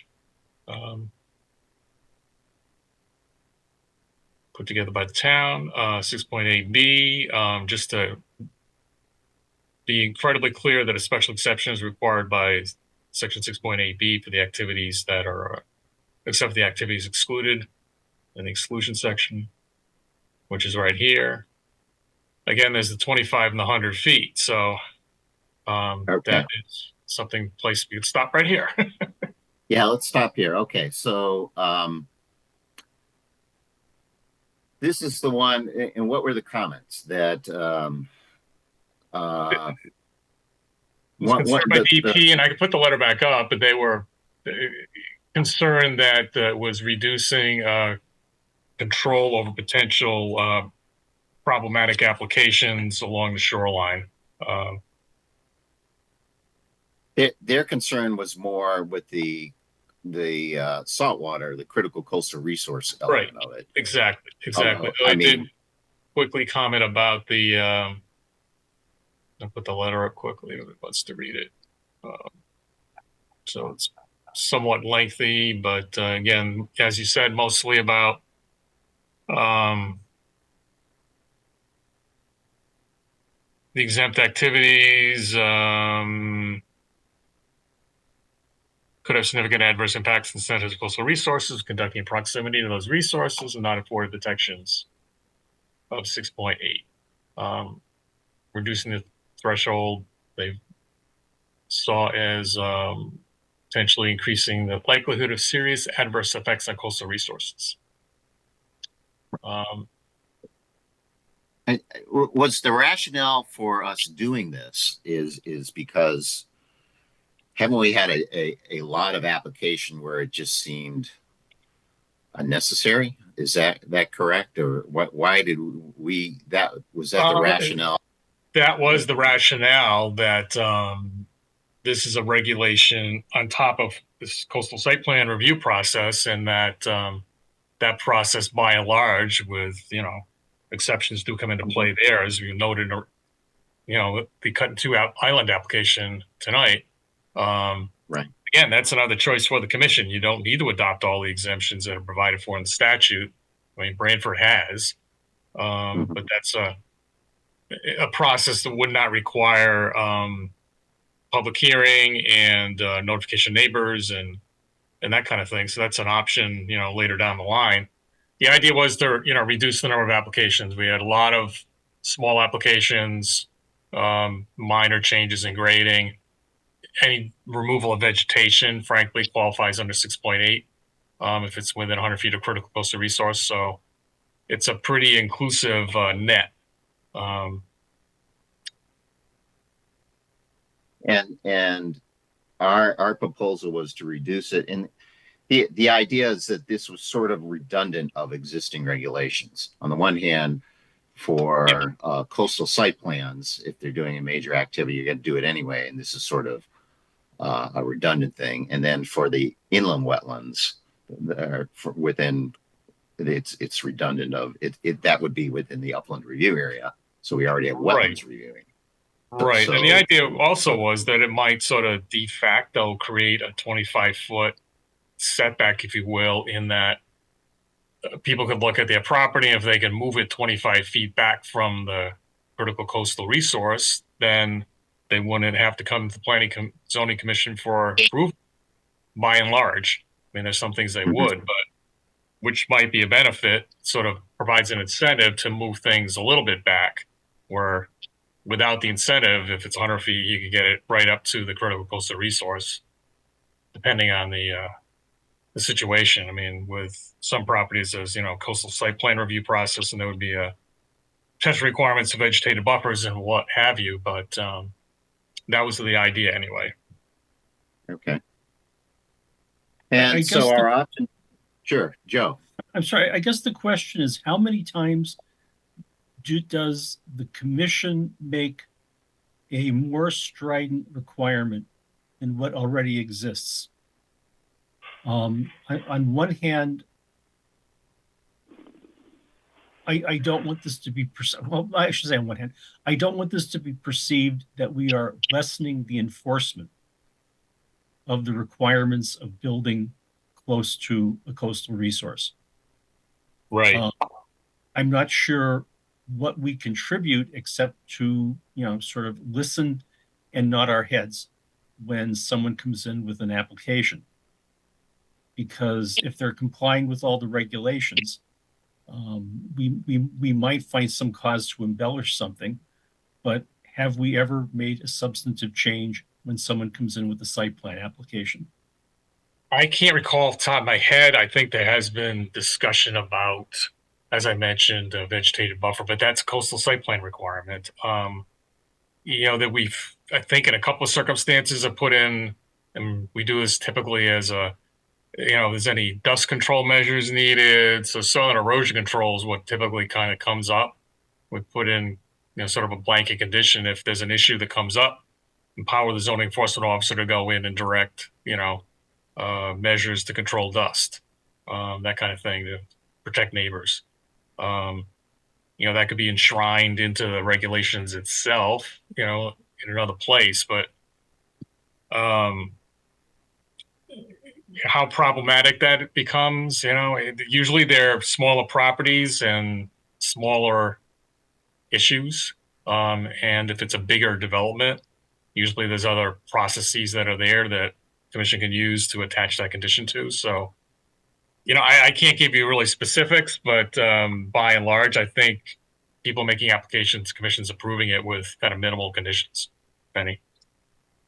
It's more of a pro forma. I'm kind of looking at this sort of from the standpoint of building regulations. It's very rare, not very rare, but it's quite rare to go for an exception to a building code issue. You come in, you get your permit, and you do what the code says. In the sense of zoning, you come in, you do what the zoning regulations say, and the zoning enforcement officer has the right to enforce that. Yeah, I mean, it is a different process in the sense of how the regulations sort of function. And that if you don't come in for a certain review process, then, the commission basically adds provisions, if you will, to the zoning regulations for specificity through the conditions sometimes. The whole process, you would not see that with my understanding, the building code and permit review. You comply with the building code, you get your permit, you're done. Very rarely, if at all, I don't know if there's even power to do it, to attach conditions and provisos on building permits in addition to the specific requirements of the code. It's very specific, the code. And that's the limit of the authority. Am I misstating that? Because that's my understanding. Yeah, no, that's true. And you guys get to basically, almost tailor things sometimes with a special exception process. And this is about grading and earth removal. It's not even buildings. It's more quasi resource protection type of thing. It's kind of not a standard, not even a building or a use. And what this is there's a threshold requirements for removal and disturbance of earth material. So depending on the size of the property, there's thresholds of so much you can move.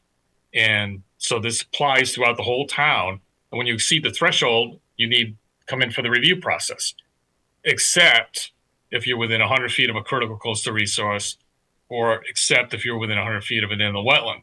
In that case, the thresholds don't apply.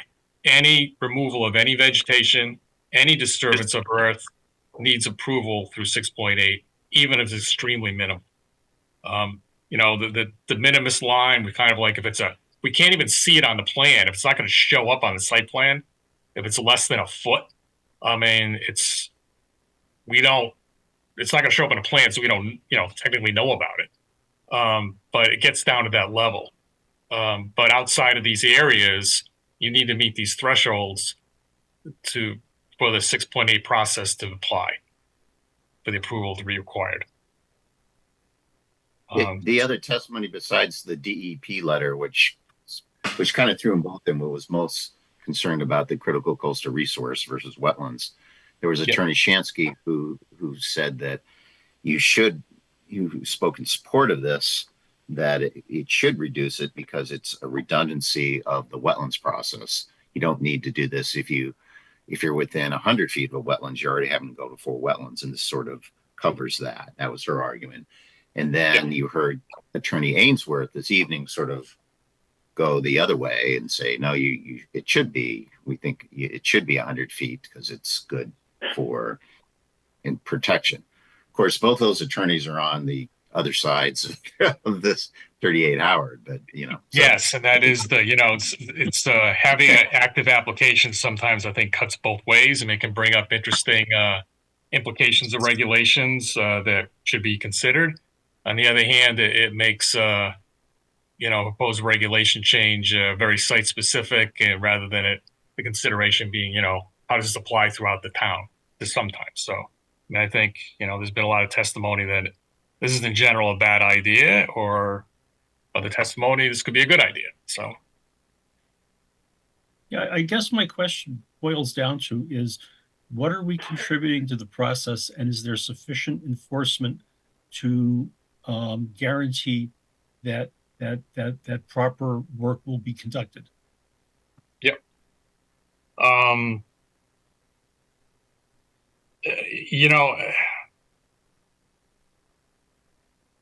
Like any regulation, it's not perfect. I think, as you mentioned, there's a lot of situations where it's a very minor amount of disturbance, and the process has to be followed, and it's a sort of a regulation or a solution in search of a problem a little bit, in that process has to take place, and then there's really no issue to deal with. But there are circumstances when there is, and it's hard to pick those out.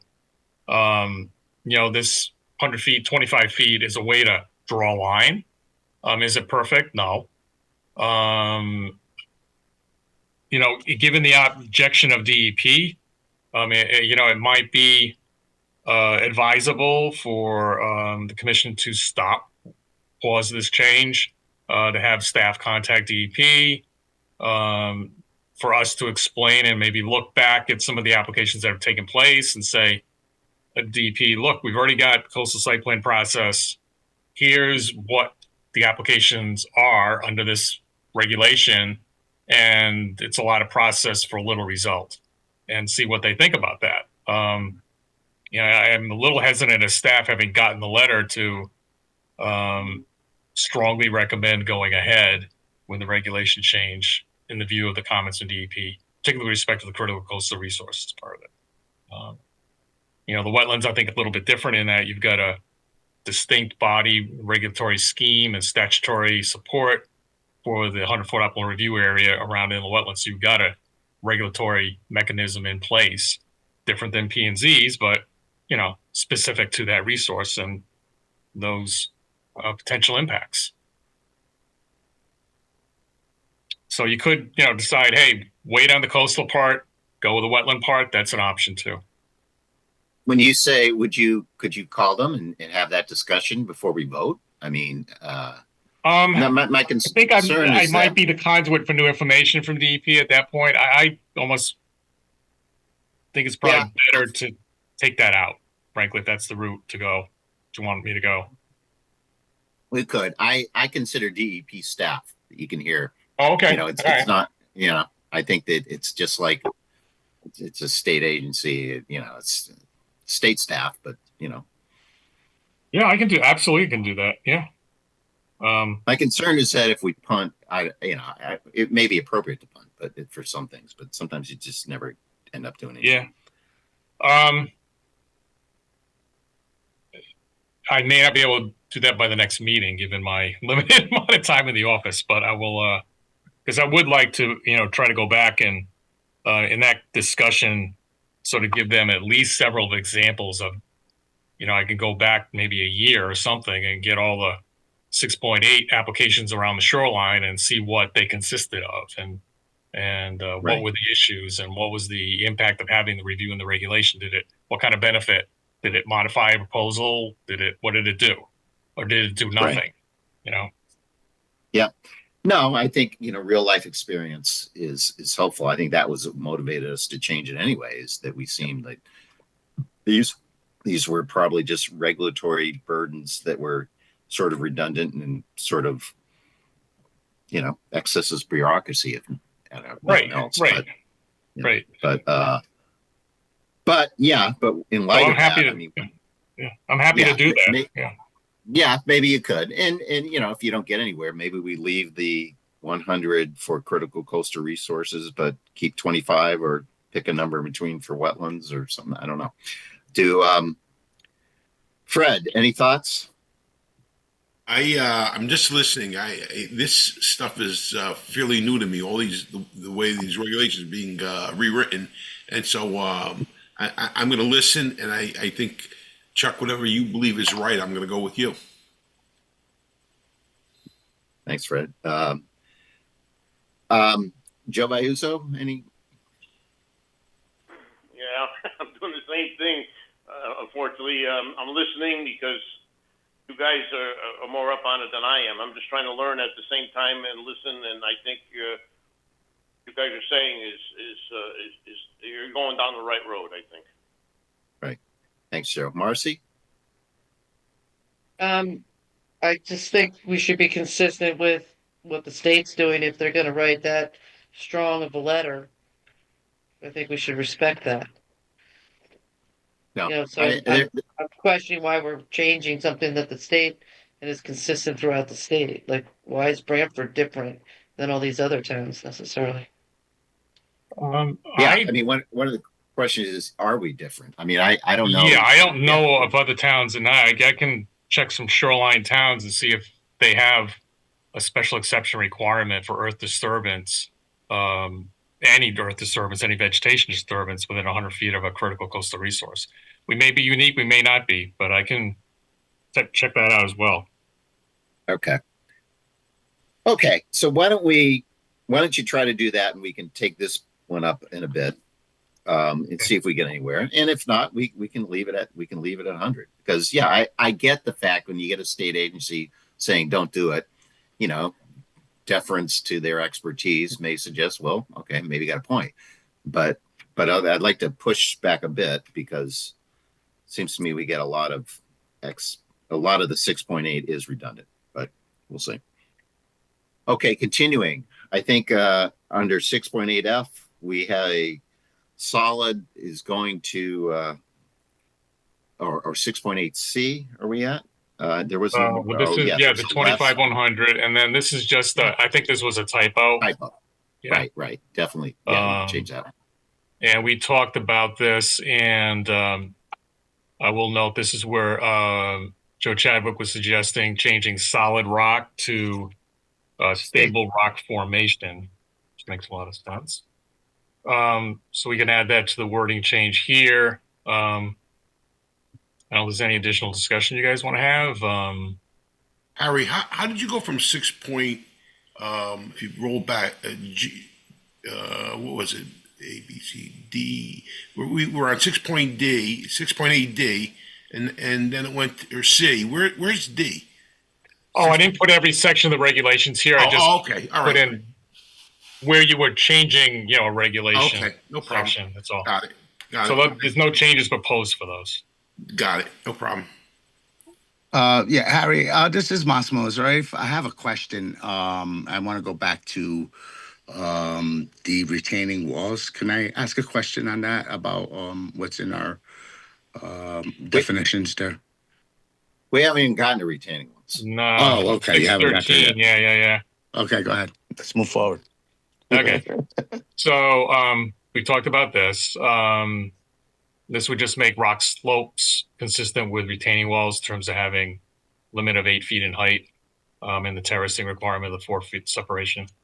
We talked about this little typo or reference change, excuse me. I think we talked about this also. If anybody has any questions about, basically these come from conditions that the commission's been putting on approvals at the recommendation of the town engineer.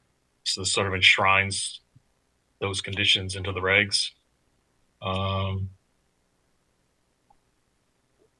This was a conflict between the requirements of the engineering department and the zoning regs. And the engineering department used to require 10, zoning required 10, engineering went to 2. So this would just keep it consistent.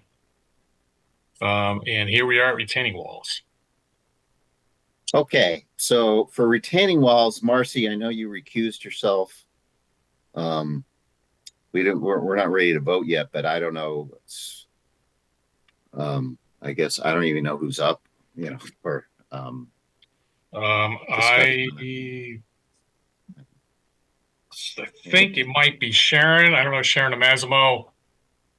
I don't know how you would even, maybe you should just go with the 4 remaining commissioners. I don't know how you substitute one in for one part of it, but I'll leave that to you guys when we get there, I guess. Well, I think we should have somebody. I mean, we can have 2 separate votes, I suppose, where it's for all the sections except 613C, and then a vote on 613C, right? Is that how you would do it?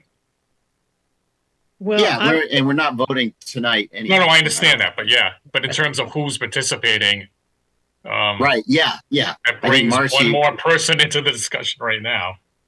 Right. This. Yeah. Yeah, I wasn't at the February the last meeting, so I don't know if Massimo voted. I think all the commissioners were here at the last meeting, is my recollection. That's correct. Right, so then we're going backwards, and I was not here for a couple meetings, so I don't know if Evan's still on the line here. He is. He's popping up. I have in my calendar. Who's up? I have it in my calendar that I voted January 16th. Okay. I don't remember the last time I voted. All right. Sounds like Massimo, you may be up. Yeah, I believe Massimo missed a few meetings, so I assume it's him. Okay. Did you attend all the public hearing? Were you at the last meeting? You just have to attend the public hearing. I was at the last meeting for both. Okay. Okay. Yeah. So for the first part of the retaining wall, I mean, you added that, the measuring part of it. I think that's pretty uncontroversial, right? About how I mean, that's fixing something. They were pointing out that you could 3 feet underground or something, and that wasn't the intent. Or yeah. Yeah, it makes it consistent with the measurement of other walls. Right. Sections. Right. Yeah. Right. Okay. And then we get to the issue of retaining walls over 3 feet in height requiring a zoning permit. So the issue is, should there be a setback for retaining walls under 3 feet in height? Setback from the property line, and I guess also from parking spaces. That's what this addresses. And this is my understanding. The summary is that I guess in 2015, the zoning enforcement officer at the time requested basically an interpretation of the regulation, and I think was suggesting that it should be read to exclude retaining walls over under 3 feet. So you would allow retaining walls under 3 feet to be close to the property line. And then there was a discussion about that. And there was, if you look at the definition of retaining wall, it's, and I don't know if you could pull that up. Let me see if I can. I think I might be able to.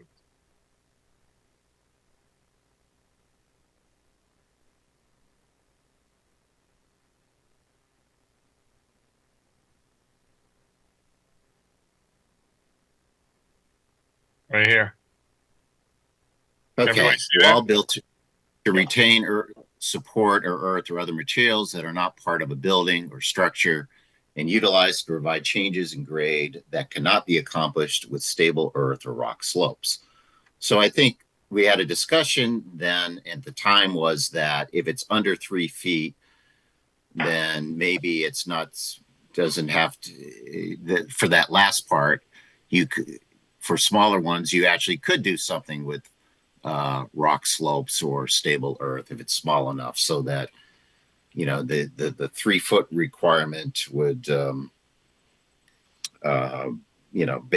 basically may not even, may not even need a wall there at all.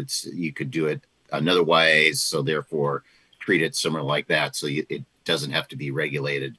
And going back then to what the regulation says is that it has to be set back the height, whatever the height is, from the property line, and I think 6 feet from a parking space. So equal to the height. So if it's a 3 foot wall, it has to be 3 feet. If it's 2 feet, it's 1 foot, and so forth. Anyway, that was an interpretation we made. I think it was requested, and apparently, based on what zoning officials had heard, and then and we kept it on for since then, and I probably affirmed it other times. But and so I think that the thought was in amending this that and we said, okay, let's put it explicitly in the regulations, and we never did, and so as part of our cleanup, let's just put it in the way we've been interpreting the last 10 years or so. So that was sort of the background of this, and then I think we heard some new information at the public hearing. We heard particularly from property owners, from a specific, there's specific incidents where a retaining wall was on the property line and actually encroached over on the neighboring property. And apparently there was some flooding damage and some other issues. And there are other, the testimony about that there are, particularly in old established small lots near water, which is where these happen, that the houses can be close. So you can have buildings very close to the property lines, a lot of non-conforming buildings, and that therefore, when you do regrading and other things, you may want retaining walls, and there could be impacts, and there was an impact there, and there could be impacts otherwhere. So maybe you want to rethink this and not adopt this and either keep it as it is or something else. And so there was, I'd say, public opposition for that. And we heard Harry did his listserv stuff that found a couple of towns that did not regulate it. Again, we're talking about not retaining walls 3 foot or less, not all retaining walls, but 3 foot and less. And there were a couple were. And then we heard this evening about some other shoreline towns that apparently do regulate retaining walls, although it wasn't clear to me. I haven't looked at those regs as to whether we're talking about all retaining walls or where the under 3 feet issue, because that's the universe of what we're talking about. So there's a lot of new information about this, and that we're hearing, for having brought this up. The issue is, let's codify something the way our interpretation. But it's nice we get to hear some public comment on that. So that was that's sort of my background of this, and I think it's worth looking at, and I looking at some of the how other towns have done it, and maybe some engineering concerns and so forth. So anyway, let's talk about it, see what other people think about these things, because this is where we heard the most comment. Joe Chadwick, you want to start us off? Sure. I think there are a basket full of issues that this amendment doesn't take into consideration. Last time we met, I mentioned it doesn't address the problem of, are you on the uphill side or the downhill side of the retaining wall? The water trespass created by either one of those situations is problematic. The problem of how close you get is a function of the soil characteristics and how close to a property line can you dig, and whether or not you can have basically buy permission from an adjacent owner to put a retaining wall on the property line. Otherwise, if you start digging into a neighbor's yard, it's just trespass. That's pretty simple. I think that the writing of this and the expression of this ended up sort of just being a codification of a reaction in support of a zoning enforcement officer, and it isn't necessarily something that we tried to craft or develop specifically with the idea of what is a retaining wall, what does it mean, and how do you regulate it? And I really think we need to just sort of take a step back and a deep breath and think about this a little more. Thanks, Joe. Fred? Yeah, I think the most difficult thing we're faced with, and I kind of agree with Joe saying, is that I don't know if we could have one regulation that fits the kinds of situations that a retaining wall could create. And I don't know if this is possible or not, but it would almost seem better that that we, the regulation said in order to put in a wall, we have to have an engineer look at it, whether it's a town engineer or a private engineer, just like we talk about having landscape architects going in and looking at something, so that we have a better feel for what the conditions are. And then our own people, if they're not involved initially, they would go there also to supplement the initial report. But I think trying to find a single regulation that's going to deal with this problem, I think Joe raised some very good points about, are we trespassing? Water runoff is on the upside of the hill, the downside of the hill. And I don't see how one single regulation is going to accommodate all those conditions. As I said, I don't know if it's possible or not, but I'd rather say if a retaining wall is going to be built, these are the conditions. And then what happens is it gets decided upon conditions, using engineers as one means to decide whether it's a good idea, how high, whatever. And it takes the burden away from everybody, the property owners, even the commission, to make a decision based on a regulation that may not fit that particular situation. So I agree with Joe. I think there were a lot of conditions that a simple retaining wall is going to, be faced with, and will one regulation accomplish all of it? I think it'd probably create more confusion than anything. And so, just like we talked about, as I said earlier, on projects, we should have a landscape architect go in and take a look at. Maybe we need that same kind of mentality with a wall, a retaining wall. So that's what I would say. Thanks, Fred. Just saying, in fairness, I think what we were doing here, we weren't really trying to rewrite our regulation retaining walls. There are this section 6.13C has there's like 7 parts, and one of them requires that it be designed by a registered professional engineer. There's another one that addresses drainage at the base of the wall. Okay. Shall be properly managed.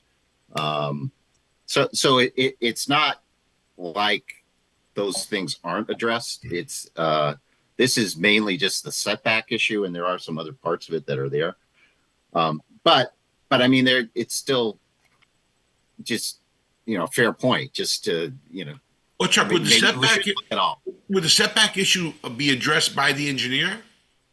I'm saying we can't let them build on the line, obviously, but I'm saying the amount of setback, would that be determined on what the conditions are? Wouldn't that be one of the elements of where the placement would go? I mean, I can understand if someone has a piece of property, they want to give up 5 or 6 or 7 feet of their land and have a wall there. It's almost inconvenient. I think it's a tough call. No matter what we do, it's a tough call. Yeah, no, I think you're right, and maybe we need to look more fully. And that sort of, I don't think we went into this thinking that, we're changing things. We're simply codifying what we had, but maybe we should. I mean, that's the point. We heard some new stuff. So, okay. Joe Vayuzo, thoughts? Yeah, I guess I've been thinking about, but I never gave it. When I'm thinking of these small walls, I'm not thinking of these really close, small properties, which we got some people that commented on, and having a couple situations where somebody put that 3-footer under wall on the property line, and it starts creating problems. And I hate like hell to have us changing the regulations a little bit, trying to fix a problem, and then unintended consequences, we end up starting another problem somewhere else. But I think we have to keep it where we have flexibility, and Fred had a good idea, or I guess if it's possible, to keep it up to the engineer to look at this and have some flexibility in creating where to put the wall. We're talking about 3 foot and under, aren't we? On all this, aren't we? Not the tall wall. Yeah, larger walls section, would. Yeah, larger walls would need a lot more requirements. Yeah. Yeah, but those other larger walls, those other regulations you mentioned, does that apply to these smaller walls as well, or is it just walls above 3 feet? You were talking about that. They had some other regulations in some other sections of the regulations. I think they apply, because if it meets the definition of retaining wall we talked about earlier, even if you're not having the setback, I think the other requirements for retaining walls, as long as that structure meets the definition of retaining wall, then they would apply. There's a provision there about the grade and everything. So if you could achieve the grade change without the wall, it's not necessary. I think that was the definition. I can go back to that definition. Yeah, it's a tough call, because Fred has a point. Yeah, it is.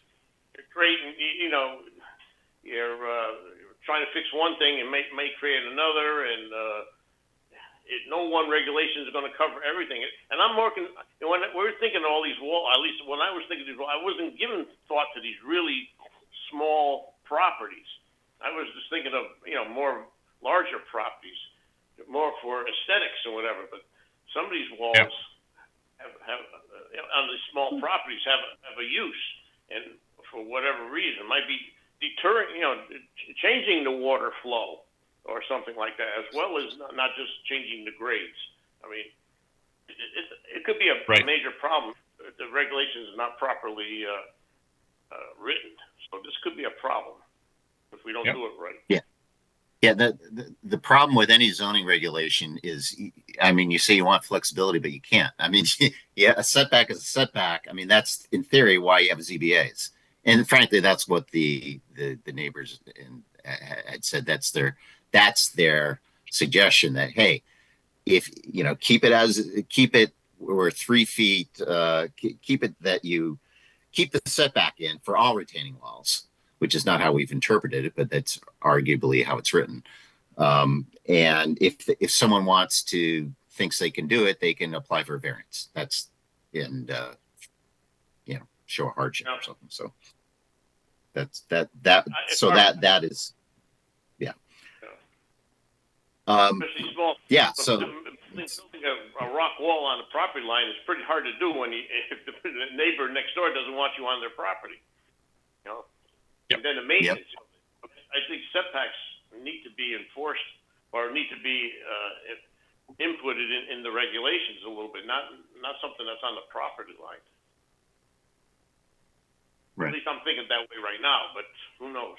If there might be someone else coming up with another idea. Sure. Massimo, do you have any thoughts? Yeah, I mean, I think, you know, first of all, I think setbacks are really important in a situation, even if the wall is under 3 feet, because obviously, when you go up to a property line, it creates problems for the neighbors. And I think, you know, if we're going to affect, floods in our neighbors' properties, I think that's a really big concern. I just trying to see here, like, there's nothing that defines like terraces or necessary versus non-necessary walls in our language. And I think the language suggests about necessary is relevant to build these walls, that some should be put within language to that point, so if you put, my thing is if, I mentioned the word terraces, so if you put a 3-foot wall up to someone's property and then you decide to build a terrace there and then the water is going to drip down into the neighbor's property. I mean, I think the definitions have to be, kind of spelled out here to where, it constitutes a necessary wall. If it's within a setback, you mean? I mean, if people want to grade their property, and I don't have a problem with it if it doesn't affect the neighbors. What I mean, but most of the, just talking like, about I think, setback, yeah, right. Exactly. Okay. Yeah. Okay. Yeah. Okay. Yeah. Okay. Well, I mean, it sounds like the sense I'm hearing is that we need to look at this further. I mean, Joe Chadwick, you mentioned at the beginning the distinction between, the uphill and the downhill. There's been a number of other towns that have looked at this in some fashion.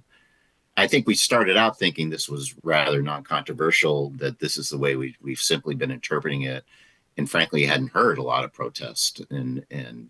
But it looks like, there with a smaller lot situation, there could be issues. It sounds like it's worth exploring more. I mean, that's sort of my sense of where this is. And this, with the intent being, this wasn't an intent to rewrite. It was intent just to codify what we thought was a relatively uncontroversial something, and it turns out it is. So maybe we need to look further at this. I mean, that's sort of my sense. I don't know what people agree with that. Yes, I agree. Yes, I think so, but I'm reading these side by side, and the differences are minuscule, and I'm scratching my head at how the sort of tempest that it's stirred up. What's differences? Looking what side by side? What are you talking about, John? The code as it's written now, or the ordinance as it's written now in the proposal, Proposal is to add words over 3 feet in height. Yeah. So that that's the only change we're talking about. That's it. Yeah. And so that's what we're talking about. A setback for retaining walls under 3 feet. Do you need one? And this, the way we've interpreted it and the way this would codify it would be, if it's under 3 feet, you don't. You can put that up to your property line. Yeah, I think the part where a lesser setback is necessary to provide for adequate sight lines or for transitions and graded intersection, that's a little squishy, but it is. No, that's existing squishiness, right? Right. Yeah, it's existing, yeah. But yeah. I don't see. I'm scratching my head at how this has gotten to take the momentum it has. Yeah, I don't know. I mean, part of it we'll probably see further when we get this. I mean, it's on our agenda. Where the players were or their attorneys were providing some testimony for this thing, but we'll probably see it comes out, because that application is scheduled for a public hearing, I think, in April. So maybe we'll get a better sense of. Well, Joe, I don't know. I mean, Joe Chadwick, do you think there's, again, that the language wasn't intended, I think, to be a change, or it was intended to just codify, but you're right. So it isn't drastic, but I think it still raises issues. Should we have a setback or not? And that's, for under 3 foot retaining walls. And I don't know. I mean, there's enough for me to say, let's look further. That's sort of where I'm at. I'm 100% with you on that. Yeah. Okay. So it sounds like we're not.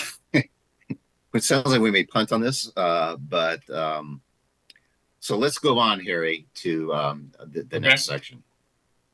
Again, this is a typo, 7.3. I'm sorry. Marcy's back in. I'm just saying. Yep. As soon as we went over the line here. Right.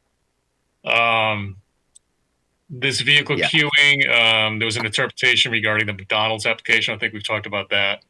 And this reflects the interpretation provided then by the commission. A lot of this language of nonconformities is problematic with respect to changes that have been made in state statute. So that's why that's proposed for removal. Just frankly, some wording that in Stony Creek Village District, keep it, because it should be considered the same as the town center district. Little wording change, town city planner. This we've talked about before. Right now, there is a requirement to file a site plan for a special exception approval process in the town clerk's office on the records of the town clerk. Even if the special exception does not include a change to an existing site plan, and discussed how the records down there, even though they are available digitally, also need to be retained as hard copies, at least at the moment. So it could, and has, potentially created some storage issues. And we have a file copy up here in the records, and it's also, these things have all been digitized in terms of the records of the commission. So the idea is to get rid of that requirement. This whole motor vehicle location approval process, all replaced, redone by the state statute change yet again, last of several changes, and now it's with the zoning enforcement officer, not strictly a zoning issue anyway. Several changes here to include the zoning board of appeals and all these specific procedure requirements, so they all supported all the requirements that ZBA has been applying are solidly supported in the zoning regulations. Again, there's been a change in state statute here with respect to consultations and peer reviews. So the commission by regulation can now require peer review. This language is per recommendation of the town council. and only applies to situations where expertise that is required to review an application is not available on town staff. And there's a bunch of other requirements here I won't go through as we talked about it previously unless anybody has questions. In terms of how fee estimates, payment, blah, blah, blah. Again, more ZBA references.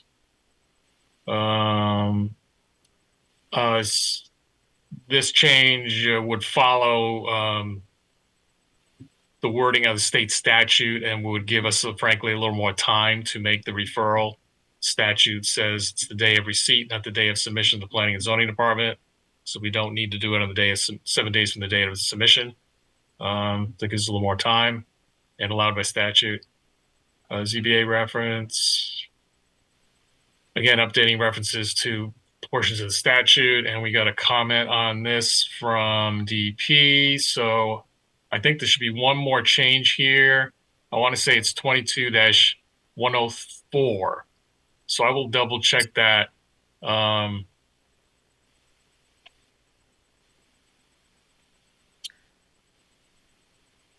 Whether we can do that. I think at this point we could do that because, as was mentioned, DP comment's already in the file, and I just didn't catch that one little thing. And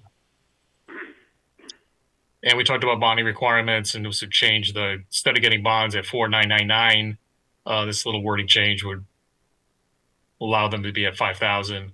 And this is what was discussed when we talked about trying to minimize the number of smaller bonds that are coming to the commission for review and approval and approval of return. And prohibiting surety bonds. The prohibition on them is allowed to be made by the commission statute. Again, surety bond reference here, removing the allowance of that. And this is just a general amendment of any other form of finance guarantee that statute mandates be allowed in the future. That's it. Okay. Harry, I think we didn't hear any public comment, any of that. There may be one, like a deep typo, something, or add a statute or something like that, which you can check. But otherwise, I think I think we're good with those. Do commission members agree? All those other things that we're okay with those? Chuck, Fred Russo, I had just one question. Harry was, I think it's like on page 11 or 12, and just maybe a minor thing. It highlighted Stony Creek Design Committee, I believe, and Short Beach something committee. Doesn't Pine Orchard have one too? Stony Creek has a village district in addition to the town center. Yeah. And then Short Beach and Pine Orchard have their own zoning authorities. Right. So the two things are a little bit different. But is that there? Well, Pine Orchard wasn't mentioned, so I'm just wondering, should they have been mentioned? No, I don't think I mentioned Short Beach either, did I? No, I don't think so. I didn't see it in there. That's what I'm asking. No, so we don't need to because the regulations don't apply in Short Beach or Pine Orchard because they've got their own regulations. Okay, but the regs that you have on the screen now did say Stony Creek and it did say Short Beach, and I just thought that if there's a Short Beach reference, there shouldn't be. I didn't remember that. But sure. Maybe you can go if you see it after. Let me know. Yeah, I thought it was on page 11. I don't know where you are page wise. All right, let me go back up. 11, 12, something like that. We did we had big conversations with the stone walls. You moved down a page or two, and then you were there. It's all removal language, so it's 11.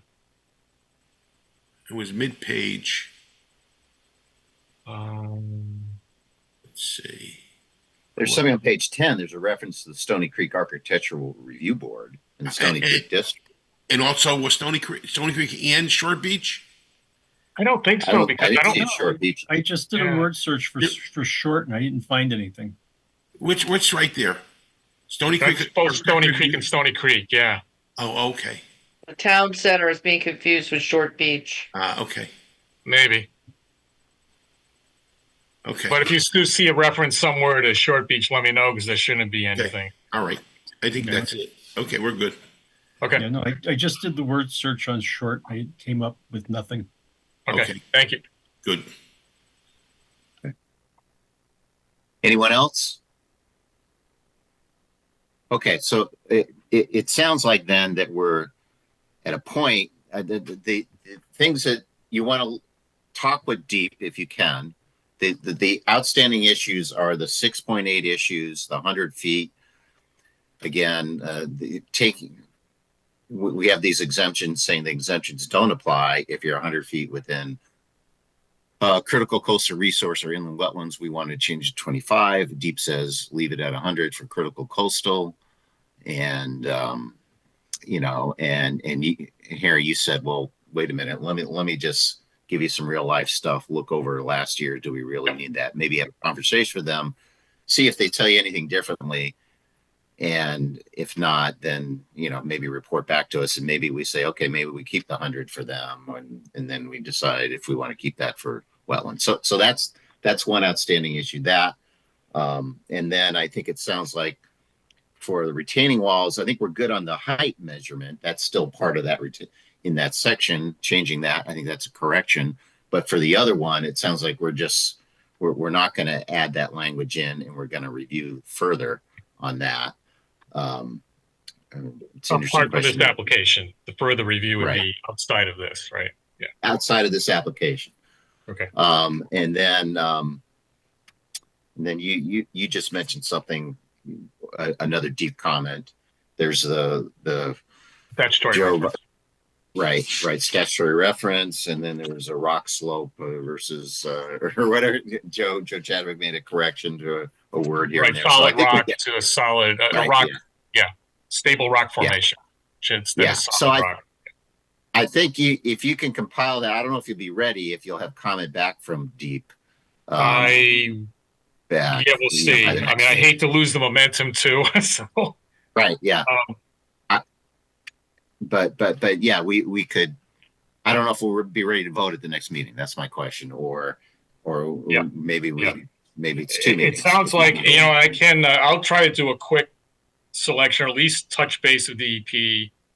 If they're, I think what I'm understanding you want to know is, are they essentially adamant in their comments, or given additional information from me, would they, potentially modify their comments? Right.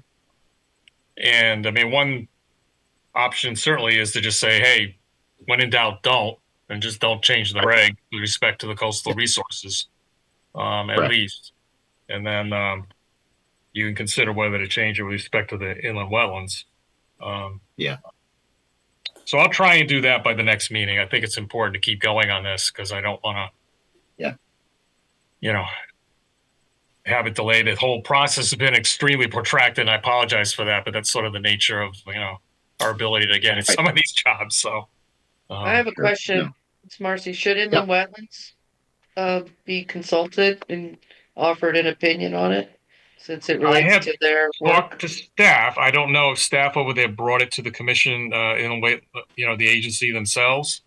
I can check with Jamie Frederick and see if she wants to do that. But I think there was, at least from staff, support for the change, with the understanding inland wetlands is already regulating the upland review area, and that it might create a de facto setback from inland wetlands that might be beneficial. That's what I believe I got out of it. I can try to get a little more specificity on that if you'd like. I'm confused. What is the de facto setback? Well, the fact that we're creating an area, the exception from 6.8 would go from 100 feet to 25 feet, so that it creates an incentive to, if you have a project, if I just move it 25 feet back from the inland wetland, then I don't need a 6.8 application. All I need to do is go to wetlands. 6.8 being grading? Right. And the special exception process with Planning and Zoning Commission. Right. Because often we've got caught up in, we review something, or the zoning officer reviews something, notices, oh, wait a minute, you're within 100 feet of inland wetland and you're proposing grading changes for your whatever, accessory building, whatever it is. And then we have to tell them, wait a minute, you got to stop. You got to go get a special exception approved for planning and zoning. It's going to take you at least 2 months. You got to go get a plan. You got to go do all these procedural steps. And I Is could it, see is a it the, situation where people go, hey, I'm going to move it away from 25 feet back from the wetland. Then I don't need to do that. Right. you know, I think that's great, but I mean, isn't the grading a function of adding fill? And isn't it It not could just, be there's excavation. It grading, could be there's cut, and fill. then there's fill, right? Well, there's also And there's vegetation removal. clearing, Yeah, and there's clearing. Any clearing. vegetation removal is part of So it. so so that's really my concern relative to the wetlands. It's like they have that existing, I guess how the two coordinate. I mean, I know they have the existing 100 foot, but the two are related in my world. Let me just put it that way. You know, Yeah, I mean, they look at it, is that whatever's proposed within the 100 feet, is that going to create an impact on the wetland? and I often want to have some input on the site grading on a project, and I want to have input on minimizing disruption to vegetation, and I want to see vegetation shown on surveys and, have a discussion around. I think we have a lot of open-ended topics that we started with the landscape regulation that we haven't Yeah. really resolved, but what I was getting from that is that I don't think there should be two standards, one for commercial and one for residential. I think we need to have one standard running across, and this is a little off track, but running across the community as far as the expectation for documenting what's there and what's impacted. Maybe there's different rules and guidelines about what we require when they're building a new house as far as like a 25% landscape around the building. But I mean, I think those are just sort of that's just basic information that's relevant to, whatever application we're considering, is understanding what earth is being disturbed, what vegetation is being disturbed, or not, and that's why we Yeah. ask for grading on applications, whether it's a fill condition requiring a 6.8 or not. Yeah, if it's in front of you, sure. But most residential approvals, I mean, by and large, not. single-family house construction or accessory buildings, as long as they're obeying the setbacks and everything else, and within the height limit and size limits, are just zoning officer approvals. That's sort of been the, I mean, very rarely. I've worked in one town where they had a commission approval process for single-family houses, but I've never, no other committee, municipality I've worked for in 4 different states has really reviewed individual home construction and accessory buildings at a commission level. But that's up to you guys. Well, I mean, that's the whole function of our subdivision regulations, which I think should be consistent with our zoning regulations personally. Yeah, it all Hope they depends are. what you want to do going forward. Absolutely. Yeah. But we got to do, I mean, on the back burner is the whole rewrite of our landscaping regs. So, Yeah, at this point, given, well, we're going to get the planners report, so I won't say anything else. okay. We'll get there. There'll be a discussion later on. So I got to stop right here with my. Okay. Okay. So anything else on the amendments? Because then we'll not then. So Harry's going to speak at DEP. We'll report back either next meeting or the following meeting. Yep. And then maybe we'll be in a position to vote. Okay. Moving on then to old business. Item number 1 of old business is, guess what? 38 Howard Avenue.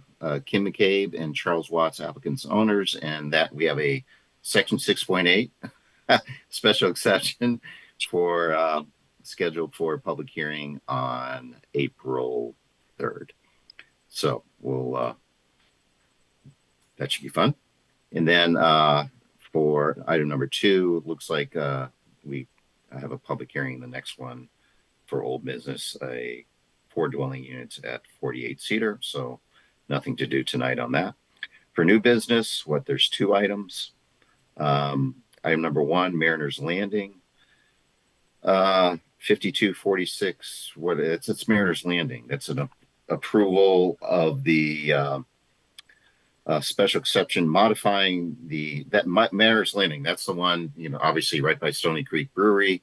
That development, we proved a lot of residential, and then remember the inside. There was a commercial component, a coffee shop or something. The idea is to get the public involved, closer to the water, and there was a public area there So I think what's going on with that, Evan? We'll hear more about that, but yeah. Yeah, the applicant is proposing to modify some of the public space as well as some minor change to the site plan, really cleaning up some of the final stages of the rest of the property. Okay. So we'll hear that one. Schedule a public hearing on that one. Then moving on, minutes. We had minutes for our February 20th meeting that I believe were sent out. I don't know if people had a chance to look at those. Yeah, Sharon Hutner here. I have a question about the minutes. Did you say that Dave was introduced at the February 20th meeting? No. Dave, I don't think you were. Dave, are you there? Dave, you're muted. So unmute yourself. Yeah. Dave, can you unmute yourself, Dave? Oops, Yeah. there you go. This crazy computer. No, I didn't. It was the last Board of Selectmen's meeting that I was appointed on the commission. So you were never introduced to the Planning and Zoning Commission? No. Yeah, this is your first meeting tonight, right? My first meeting's tonight. Okay, I misunderstood. Right. Okay, because I didn't see anything in the minutes from February 20th, but there wouldn't be. Okay. Right. That's right. Thank you for the clarification. Okay. See anything else, Sharon, or anyone see any the minutes? Okay. I just have a question about Jen Aquino. Did we get that information from her? On the interpretation? Yeah. Harry, did you? Well, we kind of got off of the topic there. She really had nothing additional. I did review the recording. It was mentioned in the public hearing. I guess I can state that there was no specific situation the interpretation question was in response to that was noted in the meeting or the minutes. It was just that I think some of the discussion that's already occurred in terms of, it was not the intent of the commission in establishing the regulation. And we had, as was discussed, I think earlier tonight, what about the definition of retaining wall itself? So if a retaining wall is so low, like a foot and a half, whatever, that you can, and the grade of the adjoining properties is such that whatever grade change that retaining wall is dealing with could be done by a regular slope, then it's exempt from the setback. So, because it's not a retaining wall per se. So that was the discussion then, just in a nutshell. And then, as was mentioned earlier, the idea was just, support the position of the zoning officer absent any other input at that time. Because it wasn't a very protracted discussion then. And that was, I believe, in February 2015. So that was, I started in June of 2015. This is right before I got here.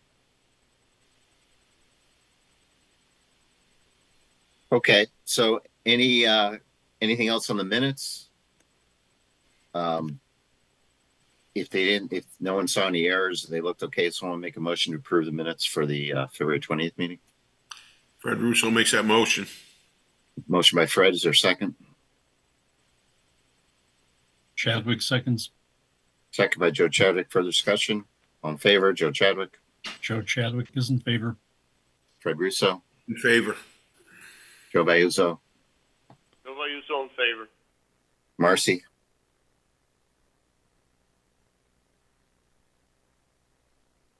Marcy. I thought I unmuted. I'm sorry. Marcy's in favor. Okay, and chair's also in favor. So minutes approved. Correspondence. Anything, Evan?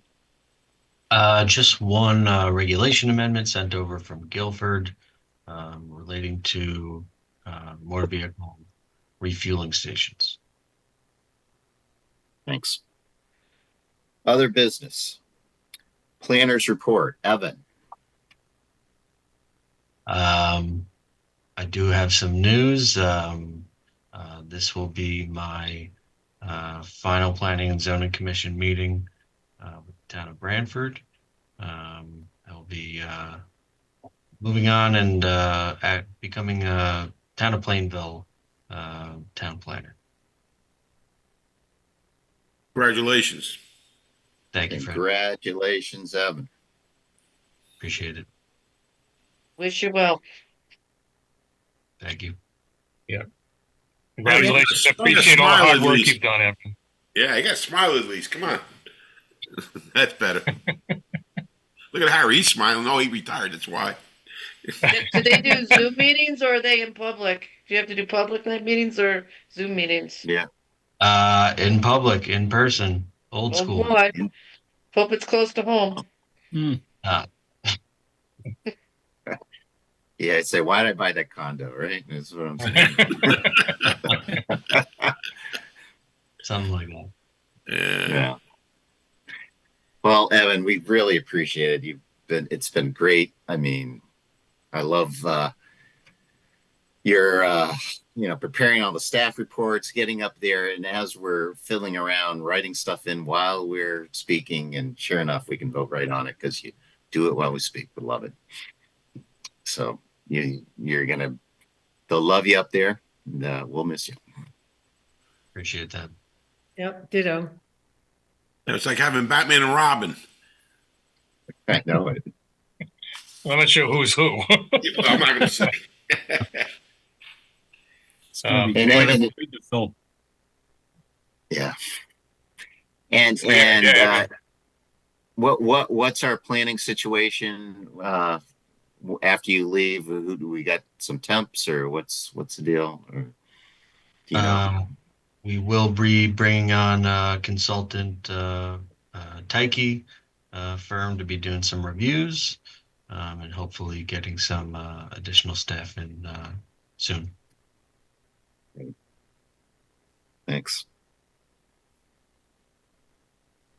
Well, Evan, I'm sorry to see you go as a resident of the town of Branford, but I'm happy for you, and sounds like a very big step in your career, and thank you for all the work you've done here. Really appreciate it. Absolutely. Appreciate it. We are fortunate to have both Harry and Evan in the planning and zoning office. I'll say that. I think it's been I'll speak for myself. I'm sure the other commissioners will feel the same way. It made our job much easier in the way you presented yourself and presented material before the commission and in advance of the meetings as well. So I personally want to say thank you to both of you. Thanks, Fred. Absolutely. Thanks, Fred. Any other business? Anything else going on, Evan or Harry, to bring? Probably sufficient unto the day is the blank, blank, blank. So. Did I was just reading about the ordinance regarding short-term rentals in the minutes. Did we get more information on that, or was that concluded? It's the RTM is going ahead with whatever they're going ahead with. So I don't know if it's I can see if a draft is available for review yet. So they're working on an ordinance. I believe they're still working on it. Yeah. Oh, okay.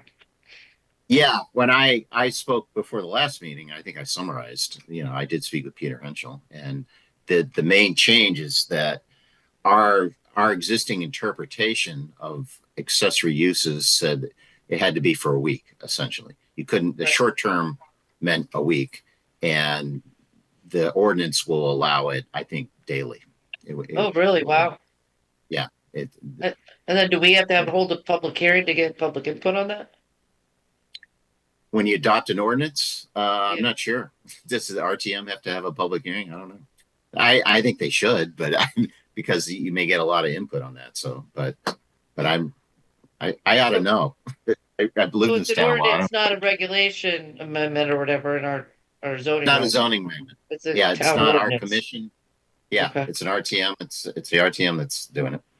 Which there was a statute it was unclear whether the RTM even had authority to do it, whether you could do it by ordinance. But there was last year, the legislature passed a statute that explicitly says you can regulate short-term rentals by ordinance, but sometimes do it by zoning regulation, sometimes do it by ordinance. The advantage of an ordinance is that you don't have to worry about the non-conforming use issue. That's a species of zoning that if you've done it, you know, the grandfathering, that doesn't necessarily apply to ordinances. Yeah, and the ordinance will cover the entire town, of course. Right. So Short Beach and Pine Orchard have to obey it. And so, Good to understand the pecking order. right. It's another reason to do it by ordinance, frankly, because, you know, big parts of town are not under the Branford zoning regulations. Anyone else got anything? If not, does someone want to make a motion to adjourn?